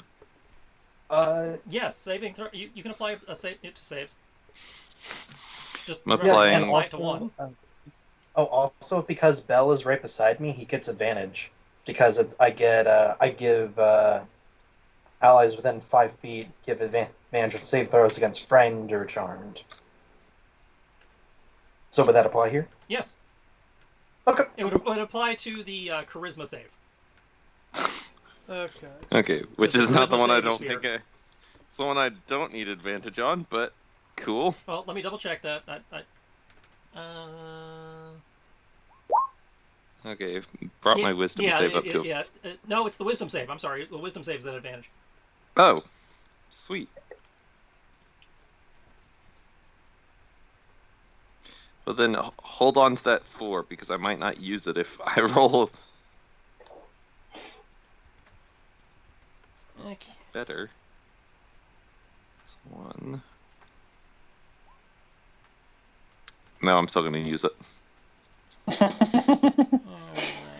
Baron is hit twice. Oh, damn. Kyoki is whiffed horribly. And from what I can tell, Gant is hit by the finger spears.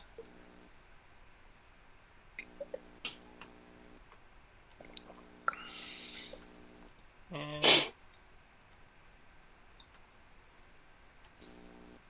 okay, so your wisdom save is a 15, Matt? Something there? Yes, 15. Okay, so just waiting on Gant's charisma and wisdom. Yep, getting it. I rolled two doubles and I got 4 stunt dice. Both doubles. Sadly, they don't do much on this. Yeah, so yeah, they don't do much on saves. 10, 6. Unless you can justify a way for them to work on a save, which I'm open to if you can tell me, but... Yep, I'm thinking of it. Yeah, but... Wish I was at a desk.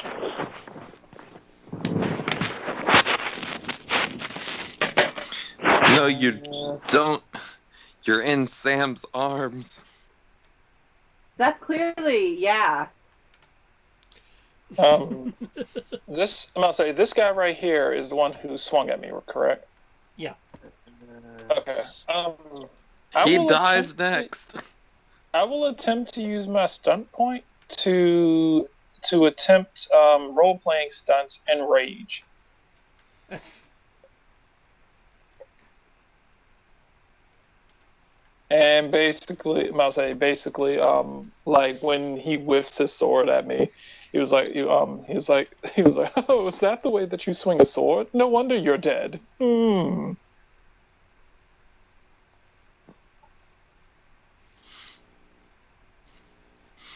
Oh, is that the way you tell a joke? No wonder you're not a bard. Ooh.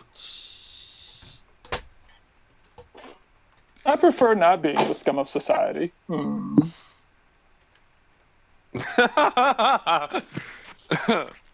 Matt finds that funny. Fargo does not get why that's funny.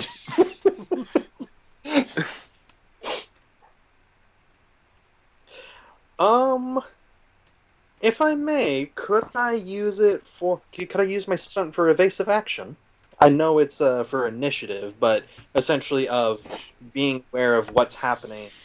I don't know. Yeah, I'll If allow not, that's... Okay, cool. It was 4 points, so I'll do evasive action. +2 AC.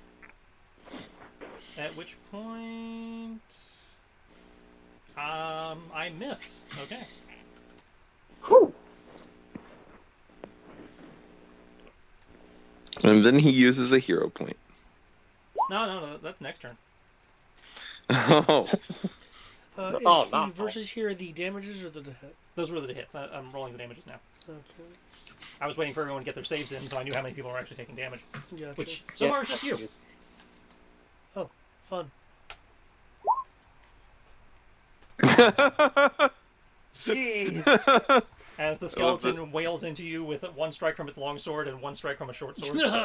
Mm. Oh, well. You're gonna be sorry you did that in a moment.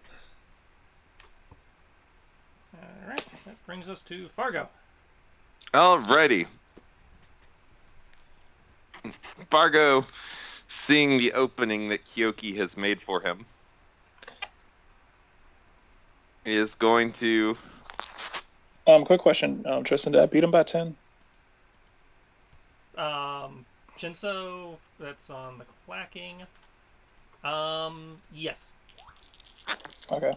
Alright, go ahead, Matt. Fargo is going to pop his legs back up and crossbow the shit. What was that? Big damage from Brian. Alright, yep. And he's going to crossbow the shit out of the pile of things. Okay. The pile of skeletons. Hi-ya! Really, these dice are not... I'm rolling better on Roll20 than I am on my real dice. Fortunately. It's 5 plus 2 plus 1. 5 plus 2. I in the what? Ah.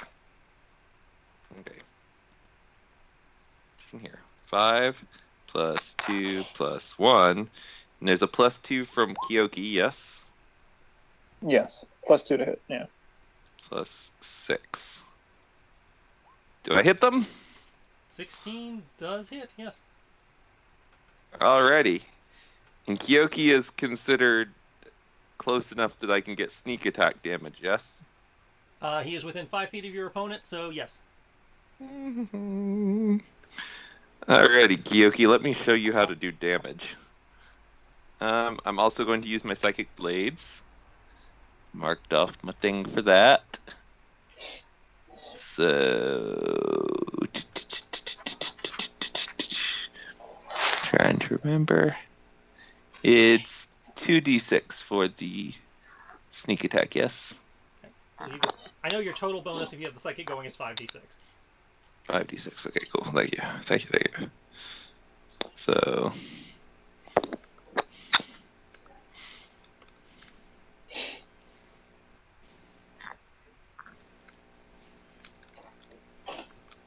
One d10, 2d6 plus. Don't say all that. Don't talk all that big game and then do the same amount of damage after.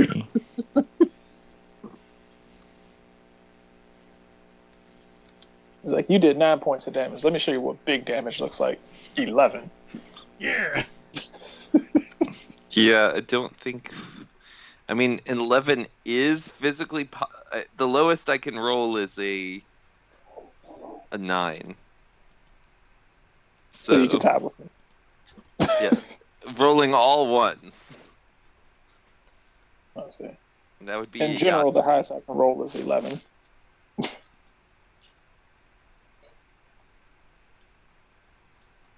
Although they might be immune to psychic damage, and then I'm gonna feel real stupid.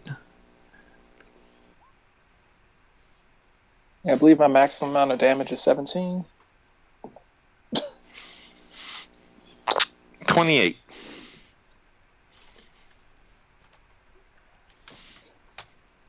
Another one drops. Becoming a pile of bones once more. As your bolt flies through the air, impacting it in the skull and just shattering it into bone dust.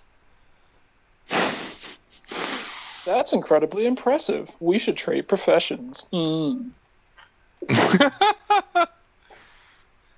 I think we just established that you said you didn't want to be the scum of the earth, as it were. Oh, I'm already the scum of the earth. There's varying levels of it.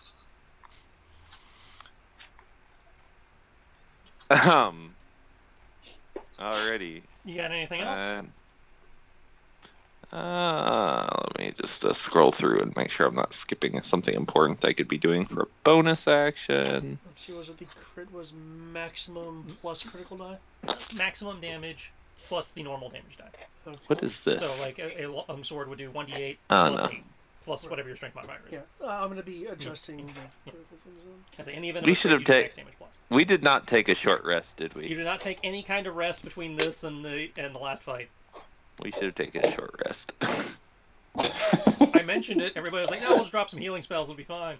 Well, I forgot that I could get all of my bardic inspiration back on a short rest. No, I realized I was more useful when I slept. And so you guys got short rests. You got arduous rallies. Yeah. I mean, they're just skeletons. I don't think we're going to need half of our skills for this. Depends on whether I get another turn or not. Can you crit on? No, you can't crit on Okay. Because these aren't normal skeletons. I looked very hard to find the special skeletons that have effects. Yes. Like that droning noise they've been making that you guys keep saving against. Don't worry, I'm leaving it up to Which roll reminds 20. me, So since sooner or Fargo later- started his turn within the radius, I need another wisdom save from you.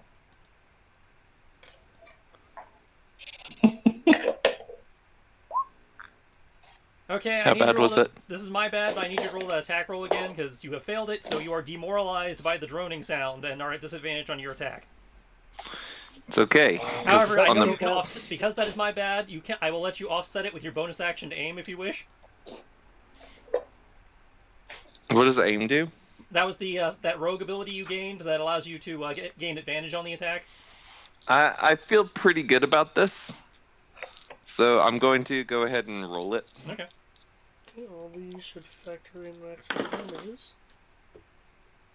I did better on my roll than I did on the so previous you still one. hit, you still killed one, but you are at disadvantage until the start of on attack rolls until the start of your next turn.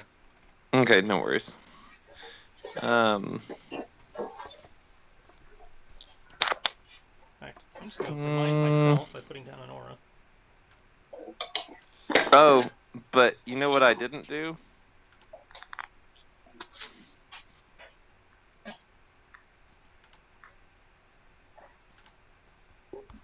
Nope, we're good. Oh, that didn't work. Okay. I need a different color. Yeah, I'm good. Okay.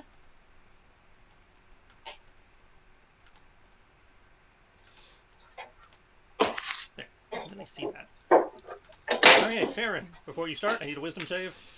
As the droning of bone grinding tries to get to you. Okay, yeah, you're good.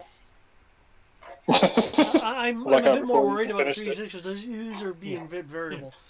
Okay. Well, I'm glad somebody's worried. Got people going, oh, it's just I mean, skeletons. I mean, I'm worried about them staying around too long, but yeah.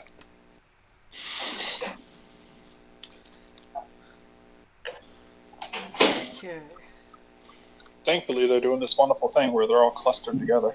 So Oh, it's kind of hard not to cluster in this room. I'm gonna do a jab to its chest, to its skeletal ribcage. I believe the one that stabbed me is the one in my upper left. Yeah, the left one is the one who stabbed you. The other one shot past you to try and hit Greg with finger bones. Okay. So I'm gonna, for my first attack, I'm just gonna do a quick jab. Okay. That hits. Okay, it looks like I have a 5 out of 5 for a total of 5 stunt points. The jab is aglow with energy. And I do apologize, guys, but I will be probably ducking out after this round because of the fact that I have to be up incredibly early because we did not. You mean the put round in that a- finishes? You mean the round that finishes with David, or the round after? This round, the current round, So the one that's about to finishes with finish. David. Yeah. Yeah. Oh, competence. It's cool. We got this. Greg, are you a bard that can sneak attack? I'm gonna go with lethal blow, adding I apologize for dogs, but bards do not normally give sneak attack. adding 2d6. Are you a singing bard or a stabbing bard? I'm a yes bard. Okay, for my second attack, He's the rarest of all bards, the talking bard. I'm going to initiate a grapple with it. This grapple will consist of grabbing its head and bringing up a knee into its face because of the street fighting bonus. Okay, so I have to roll its athletics. I wonder if a chiropractor is a skeleton's worst enemy.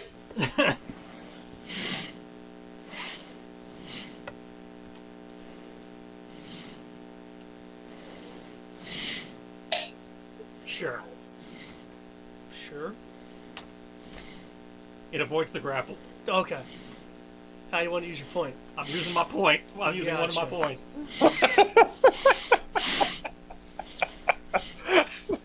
Nice. I've got him. I might as well use him. Nice. Okay. So as you go to like grab it, it like moves its sword to like kind of knock you in the wrist with the pommel to throw you off. Okay, I will spin around, having my arm cast out a second to see to get it to go to here. So I won't be, having people behind me. That's 2 attacks of opportunity. Cool. We'll start with the shadow. Zenon. I believe 16 hits. 16 is AC. Okay, so since it's meter beat, that connects. 7. And then the other one tries to slam you and misses. Ugh. Okay. I believe you have more attacks.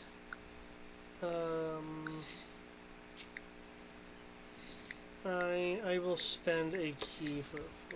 Okay, so 2 attacks.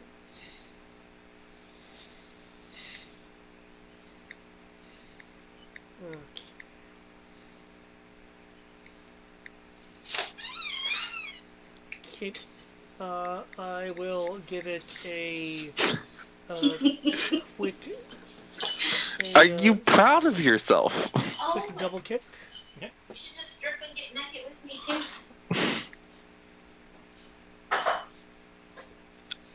I'm still on hot mic. It is able to parry both of those. Okay.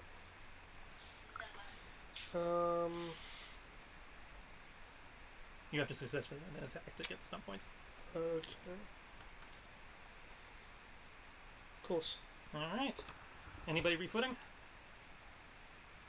I'll give it a shot.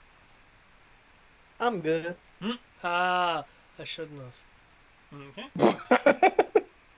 I went from being last to dead last. Top of the round, Kyoki, I need another wisdom save from the droning. Fuck you. Alright. I suck at this. Let's see if it helps. Alright. Come on, wisdom. Don't fuck up. You fucked up! You are at disadvantage to all attack rolls this round. Okay. Not that it matters with you, but, just FYI. I can fuck up. Let's see. One of the skeletons in here, even if you roll all 1s, your attack bonus alone beats their AC. Okay, fair enough. Remember, this is 5e, where AC of 16 or higher is godlike. Alright. I'll say, I'm going to move in between these two. I'm going to pull my arm back and cover up my blade with my left arm, and I'm going to smile at this one right here.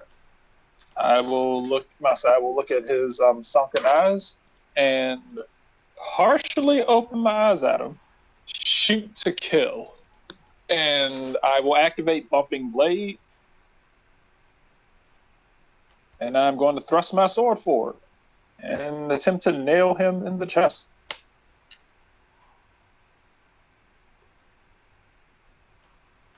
Whenever it decides to go through. Anytime now.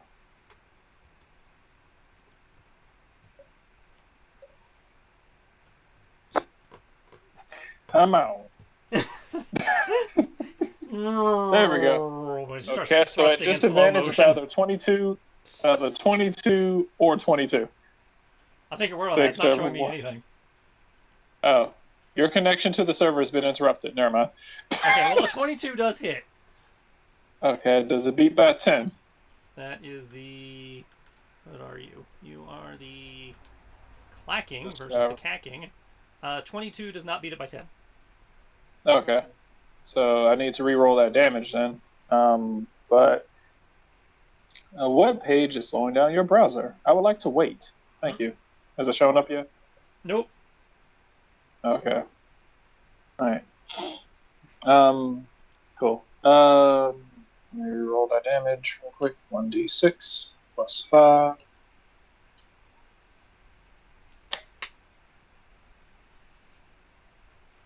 Are we going to be that guy? Well, minimum, he takes at least 5 bludgeoning damage because bumping blade will send him flying back into this guy. Pumping blade does how much knockback? It does 10 feet of knockback. Okay, so yeah, they are in the same square. Yes.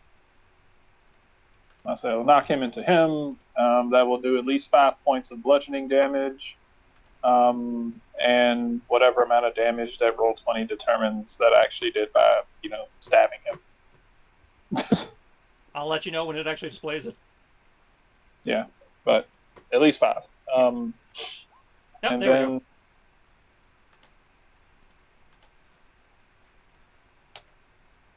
then I will log a I say we'll do my dodge bit. Okay.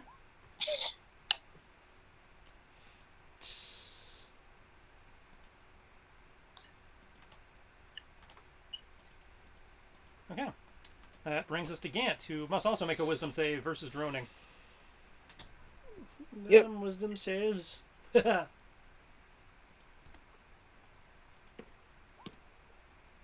Okay, you're good. Cool. So, 1 moment.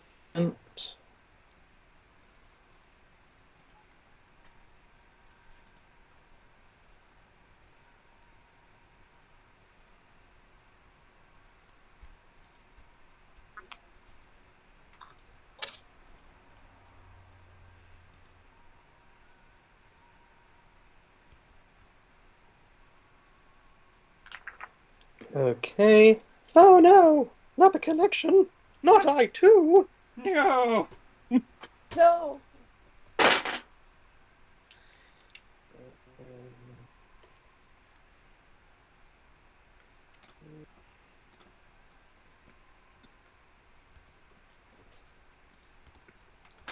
Our games are cursed. Curse you, bad connection! A Triss question. Can the stunt die be one of the ones that That doubles? creates Yes. the double? Yes. Okay, cool. It just has to be two identical numbers on 3d6. Sweet. And that's...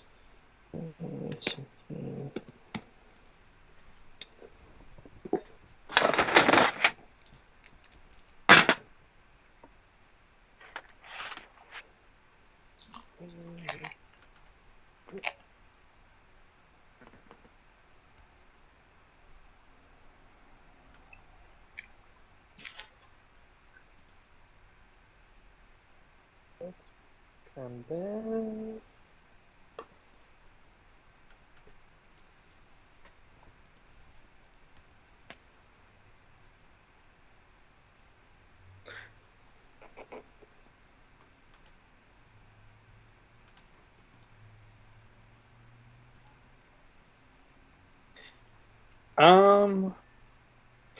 Yeah. I'm going to spend it on the second attack. I get 4 stunt points. I'll spend stunt points for lightning attack. So a third attack, I guess? Yeah, that's how that works. It'll be a third attack. Okay, that's... Okay.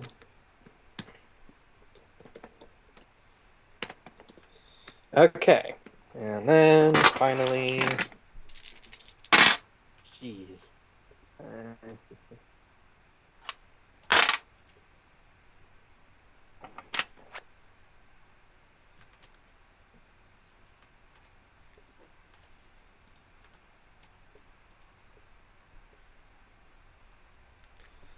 You can do it. Okay, 1 second. Okay, so Gant will back up a little bit and wish to pull out his dueling dagger. Run up behind Fargo and leap over him, doing a tumble, and then just start slashing into these skeletons in front of him. Okay. For the purposes of movement, moving through an allied square counts as difficult terrain. And I will need a basic acrobatics or athletics check to vault over the wheelchair. That will be acrobatics for me. So 10. Yep. 20. I have 40 movement. Okay. It'll be good.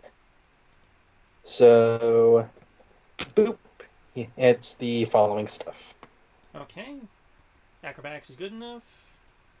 All three of those attacks hit. So 14, 24, 34 damage. That skeleton will drop. Or rather, the last one of those guys will drop. So, very reminiscent of like dervish dancing. Awesome. All right. Got anything else? I didn't use my bonus action, so yes. Look around the room. Ah, hell. Healing word on Farron. Where are you? I had healing word. What the heck? Well, RP. I didn't do it apparently. But you know what? That's all okay. 'Cause the alternative hit die thing.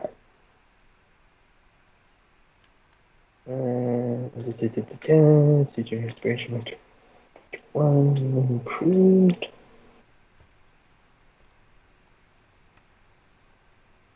I would like to expend one of my hit dice to switch out one of my bard spells. I'll switch out message. Or no, wait. Does it have to be the same type of spell? I assume it has to be. I assume it can't be a cantrip at least. Oh yeah, that's right. Cantrips can be switched out. Yeah. I will switch out tongues. Well,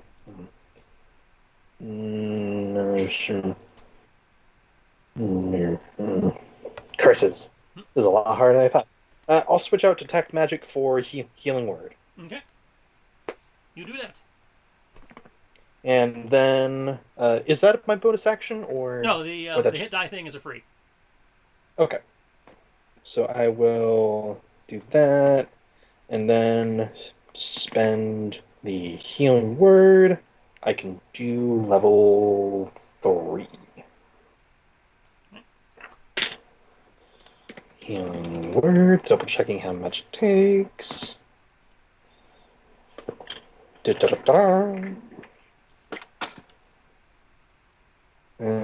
2d4, so 3d4.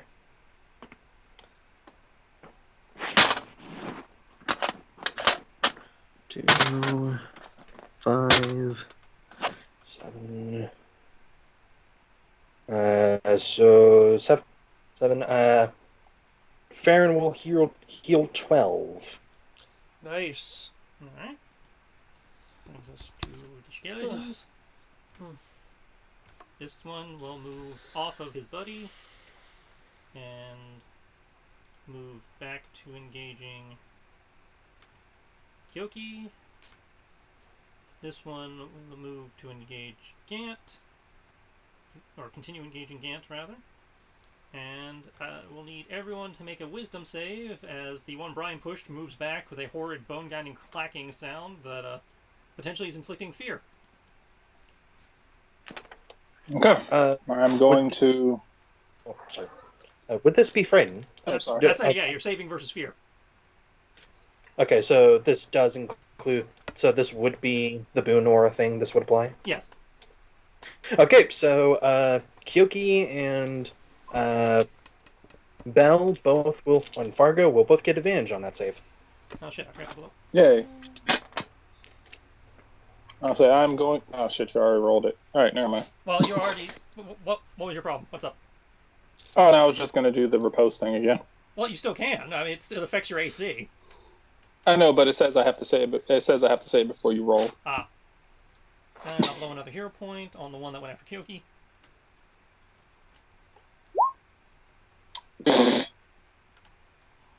Okay, Kyoki, you are afraid. So that means I can't move forward, right? You cannot move closer. Well, considering I'm boxed in, so. And I believe you're at disadvantage to attack. Frightened. Has disadvantage on ability checks and attack rolls, and can't move closer. Okay.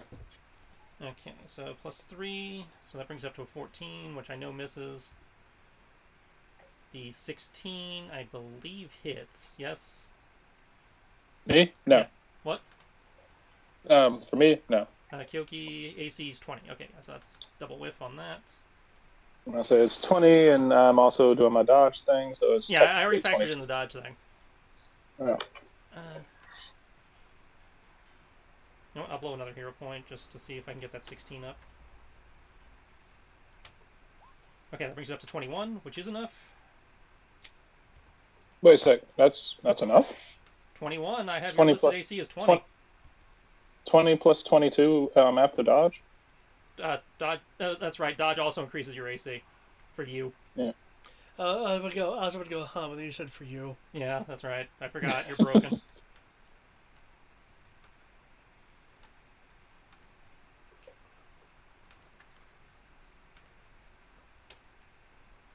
Well, I still hit some people, and I believe I generated some hero points.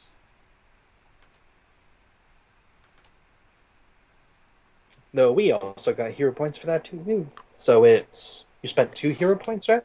You guys are currently at 5. Oh, sweet. That's right. Every time he uses one, we get it back. It shifts. Okay, so all 3 hit David.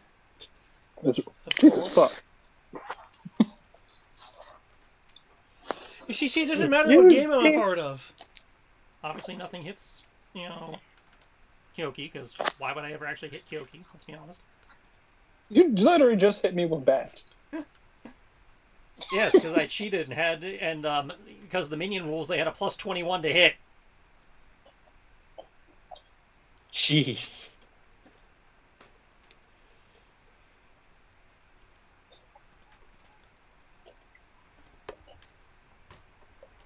So yeah, when I cheat and use the minion rules, I totally hit.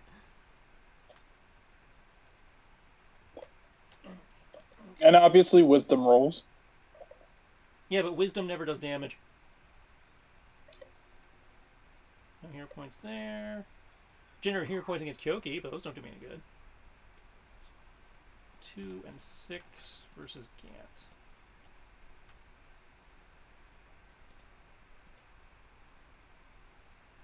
I don't know about you guys, but I'm kind of getting a little unnerved here. I'm dealing a bit more with pain. Would you like to trade? With a mighty blow for 1. Rather not. Don't particularly like being afraid.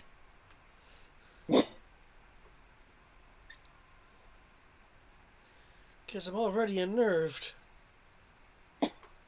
Rather formidable bag of bones here. Nabbit.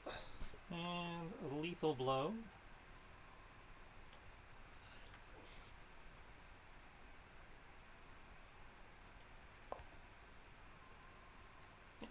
Good enough.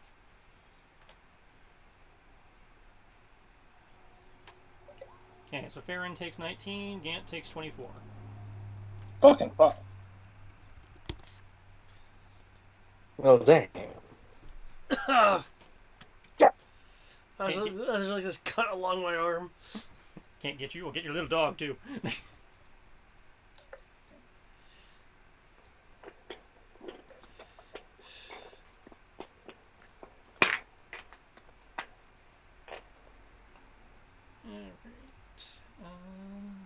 I believe that's it for me. Fargo left, so Farron. Okay.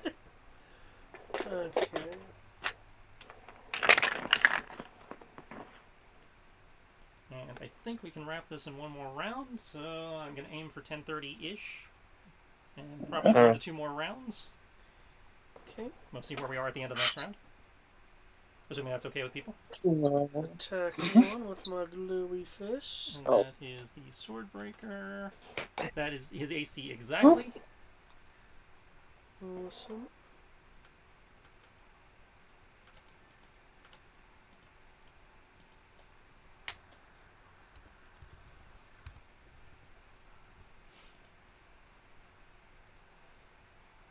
Okay. Go in for a knee. That also hits. Is that just a basic knee strike? It's a knee strike with radiant damage. Well, I was last time you tried your grapple, going for a knee, so I wanted to make sure. I do have some stunt points with that one. Okay.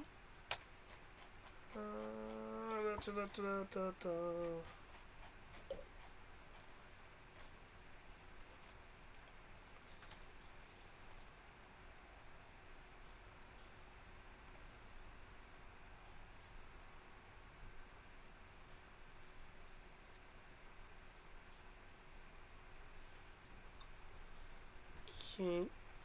I will go for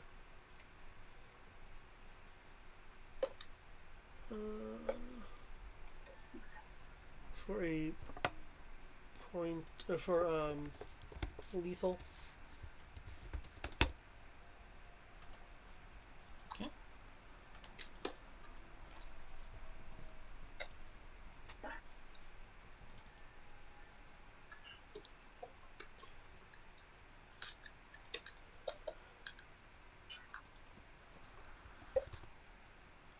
Okay, and I will spend a final key point, considering just how much this guy's been beating my ass, to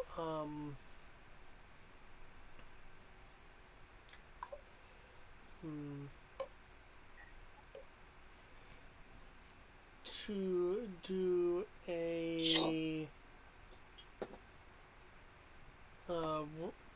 roundhouse kick followed by a shin kick. And that hits. That does hit. I'm going to lethal that as well.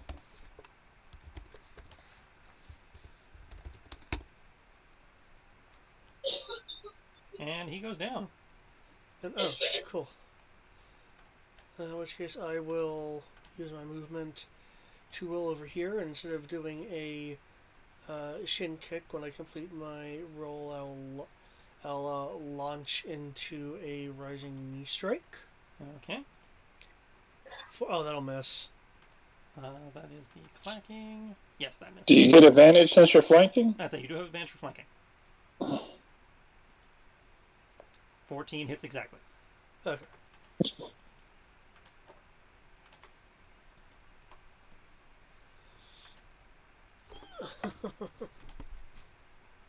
Alright. As we come to the start of round 3, a blue aura starts glowing from this part of the wall, almost like like light coming from the other side of a door frame. It forms a square in that part of the wall. Okay. Anybody refooting? Yes. Negative. There you go. Kyoki. Okay. Now featuring advantage. That's the last thing he needs. All it basically does is put me back to normal. This is true. Right, which means I can actually put that back the way it's supposed to be. Alright. Cool. Alright. First one is going to be bumping blade against this guy right here next to me. And I'll say I'm going to use a duelist point to use twin strike. So bumping blade to this bastard, and then just regular Doesn't work attack. that way. Bumping blade is casting a spell. Extra attack doesn't apply. Oh. Okay, I thought it's okay. So As I recall, your duelist point says you have to, when you take the attack action, you may spend it to get another attack. let's see. This attack can be used with an attack that uses. Can only be used with an attack that uses your action. And I must say, I know bumping blade basically said. Yeah, I must say you cast a spell, and as part of that spell, I have to use a melee attack. But yeah. Okay. Around then. All right. Fuck it. I'm just going to. I'll say then. I'm just going to stab both of them. Old-fashioned way. Just kill them to death.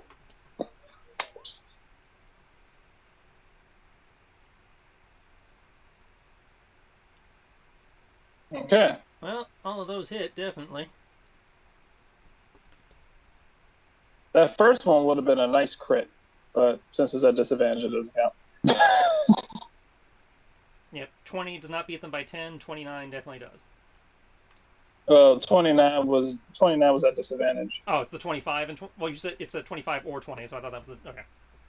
I mean, 29 and 25 are my disadvantage rolls, and then 29 and 25 are disadvantage rolls. I wrote that wrong. 20 goes to the guy above me. The disadvantage roll is 25 for this one. Okay, so 25 does, I believe. Yes, why would I be surprised? Yeah, 25 beats him by more than 10. 20 does not. Okay.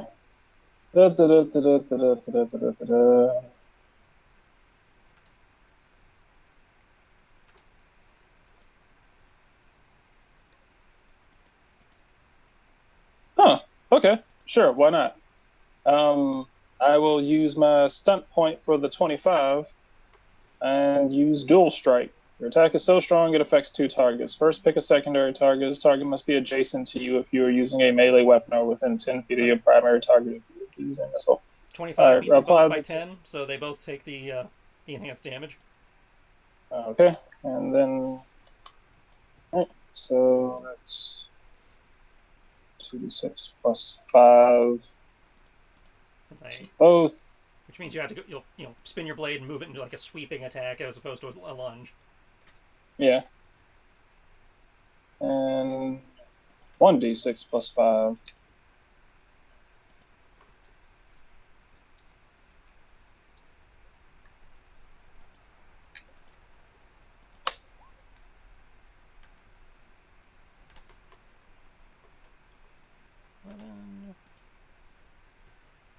So a total of 20 to the one north of me and 11 to the one... The one north of you collapses? Ah.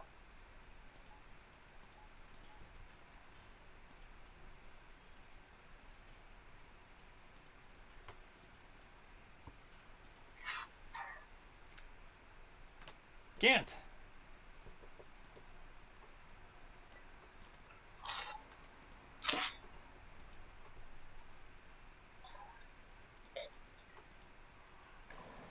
Wisdom saving throw, yes? Nope. That one's dead. Hey! Cool. Cool. I'm gonna just start slashing if you don't mind.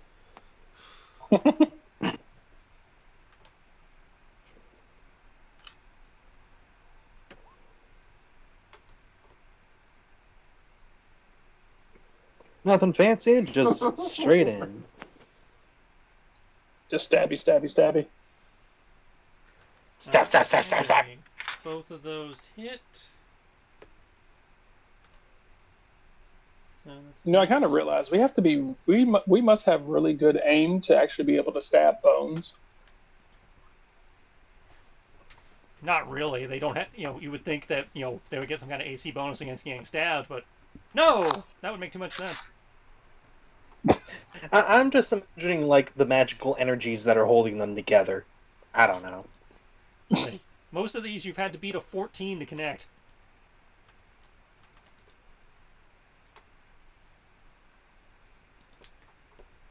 That it?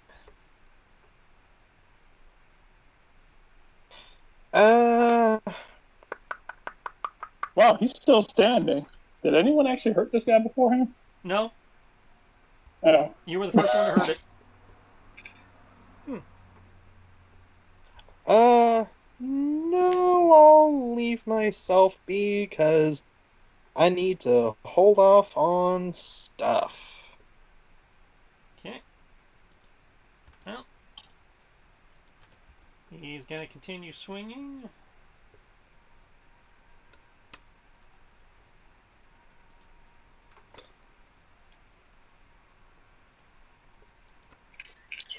mark off my. That's it. Mark Mark off off my your duelist duelist. point. Actually, never mind. Okay.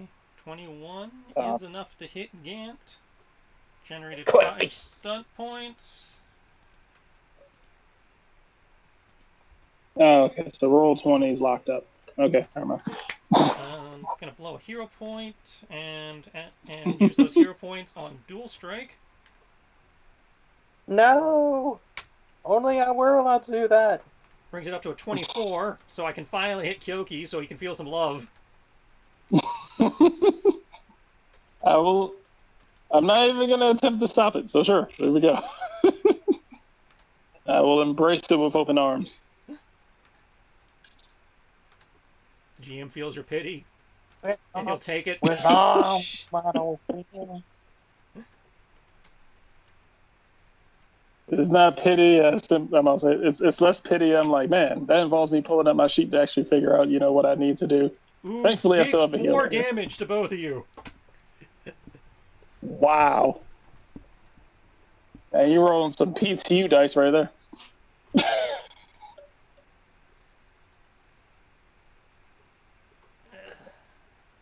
Do I need to mark that off your sheet since you're locked up? Oh no, I'm gonna say it's conveniently back now. Oh, Not minus 39. What the fuck? Minus 4. I'll take minus 39. Go for it. Baron, you're up. Put this poor bastard out of his misery.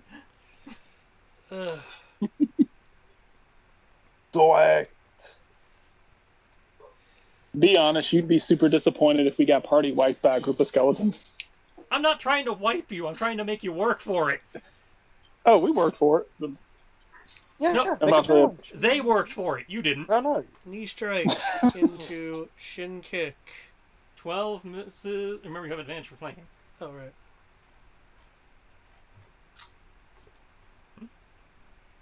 16? Yeah, advantage on the second one, too. Right. I was just... And Yeah, both of those attacks hit, so that's a total of 16. It's looking super rough, but it's still standing. Okay, that'll be it for me. I have no more key points. Okay. The light behind the door gets brighter. Anybody refooting? Nope. Can I beat a 15, guys? Go for it. I can't get Technically, any you should be able to. That's pretty good. All right, Brian. Yep, that hits. Doesn't beat him by 10 though. All right. Does he have more than 6 points of health left? I can't tell you that. Okay. I'll say because that's the minimum I do. And he goes down. Okay.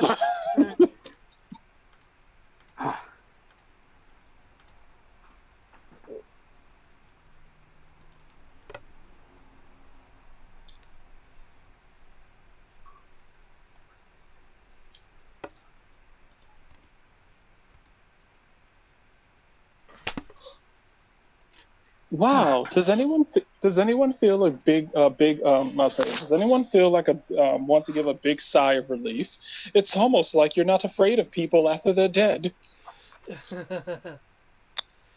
Well, I was going to wait a minute, but after that statement... As just as Kyoki finishes saying that, you hear a howl come from the other side of that light. As that comes blasting, comes ghosting through the wall.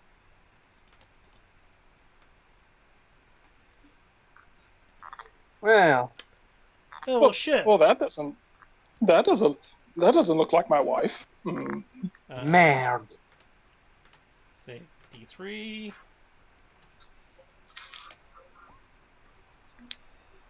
Goes for Gant for some reason. At least it's not me.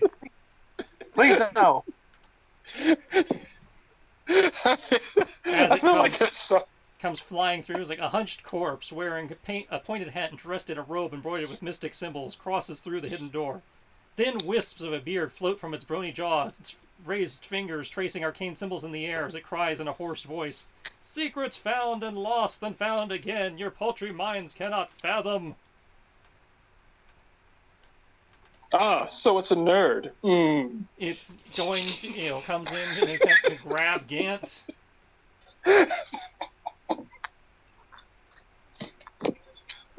We're fighting undead nerds. Oh, shit. I believe that's a success. Say what? That is a dirty 20 in an attempt to grab you with his hands. Yeah, I don't think there's anything I can do for that. And just for karma's sake, I'm going to use my last hero point. He's also grabbing Brian. You guys are up to 7 hero points for the record. Actually, you know what? As it's doing it, reaction shield. Does shield bring you up above a 26? Oh no, never mind. Okay, I didn't know if you were adding that. Okay. Yeah, no. Yeah, I used the hero point to bring it up enough to hit Brian. That's a funny part of me that wants to be like, hero point? Hero point doesn't work on AC in this version. Does it make people re-roll? Nope. Right before getting choked, it's like, Kyokin, never say those things. Never tempt fate. Never tempt fate. Okay, as it grabs you both take 24 necrotic, and I need a Constitution save. I will attempt. I'll say I'm going to use the keen defense and basically try to have that. I just love that image. Face beard. Woo.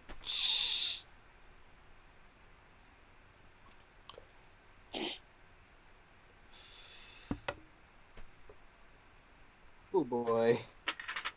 Oh boy.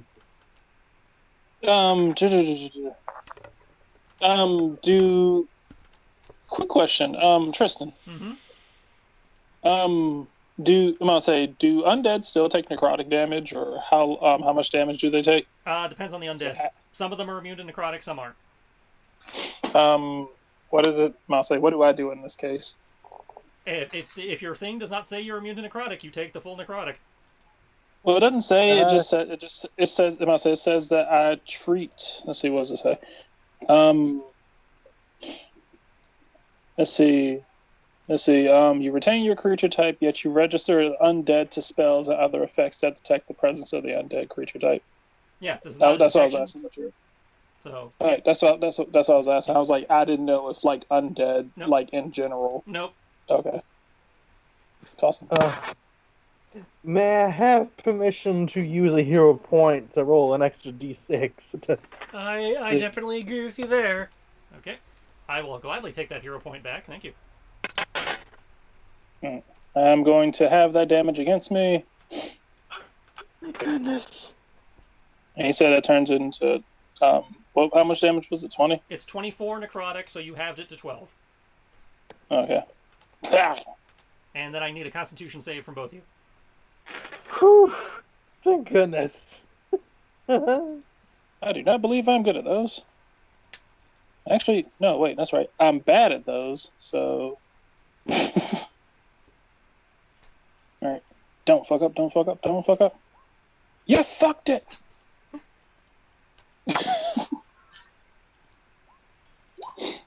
Okay, Gant, you are fine. Kyoki, your hit point maximum has been reduced by 12 until your for the moment. Oh crap. Do make a note of your original maximum hit points though, because you might be able to get those back. But your current max has been reduced by 12. Alright, so current max is dropped down to 47. Wee-woo. Wee-woo. That was bad touch. Okay.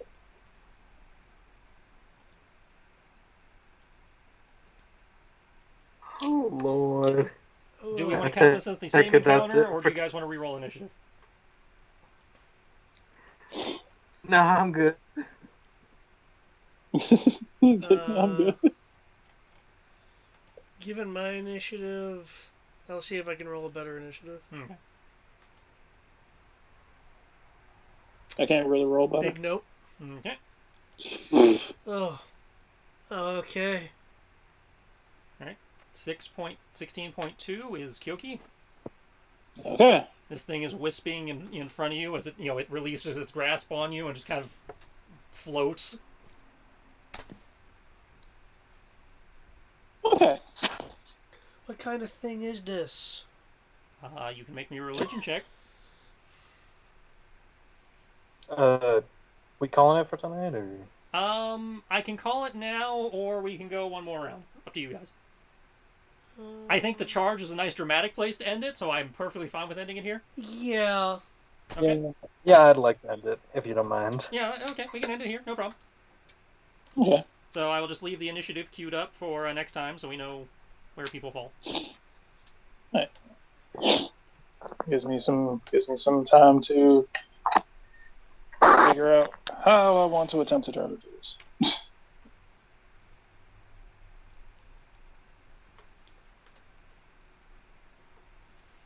I need to spend some hit dice to rejuvenate my key points, and Okay, Kyoki.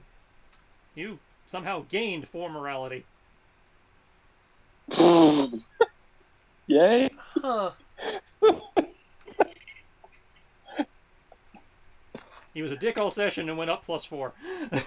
Oh, because he was the pleasant kind of dick. He was thinking of others when being a dick. Do I need to add that Look, for I you? gave You got mold. it. Look, I gave moldy clothes to a homeless man. I did my part.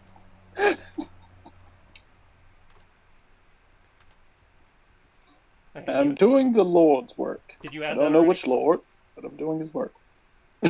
Brian? Hmm? Did you add that, or do I have to do that? Yeah. Okay, you did? Okay. I can do it. Let's see. Morality. It's right next to your alignment. Is that, the 81 next to your alignment? Yeah, some scrolling down. That's resolve, mobility. It's above that. It's at the top of your sheet. All right, sweet. There we go. I'm up to 85. Careful. You're getting close to lawful good. Well then, we gotta fix that. Hmm? Gotta go stab a puppy. Either way, this was fun. Thank y'all kindly for this. Thank you, Trish. Mm-hmm. This was fun. I'm glad y'all enjoyed it, considering you only made it 1.5 rooms deeper. We also technically cleared the attic, the upstairs. That's true. You did did some rooms in the main house, so it was not a total. Yeah, and we also found like plot stuff, so Yeah. I consider that a win. And I'm at single-digit health now, so yeah. Yeah, I was like, at least some of you are feeling threatened. Yeah. Hey, what are you talking? What are you talking about, No, Adam? I have bloodied Kyoki now. Okay, so I feel better. I must say, it Okay. doesn't take much to bloody me. I have like some of the least amount of HP in this party. You actually, Gant has less HP than you, but he's the only one. I would hope that as a fighter, I have slightly more HP than the bard. Not really. A bard has a D8 hit die, and you also have a D8 hit die from all your warlock stuff. And I think your duelist is a D8 also. I think because you're not actually a fighter. Remember, you're a duelist. You don't fight, you duel. Yeah, you guys Wait, have the what? exact same hit die. You're both D8s. You don't fight, you just fight. What? It's a difference. Well, duelist is closer to rogue, which is why they gave it a rogue hit die. It's like being a rogue without all the backstabbing. Pretty much. You get the duelist points instead. Yeah. Alright. Well, next time, considering it was dumb enough to get itself surrounded, it's really going to get its ass beat. But... Shaun of the Dead, this son of a bitch. Alright. Thank you so much. And good night, everyone. Good night, folks. Nights.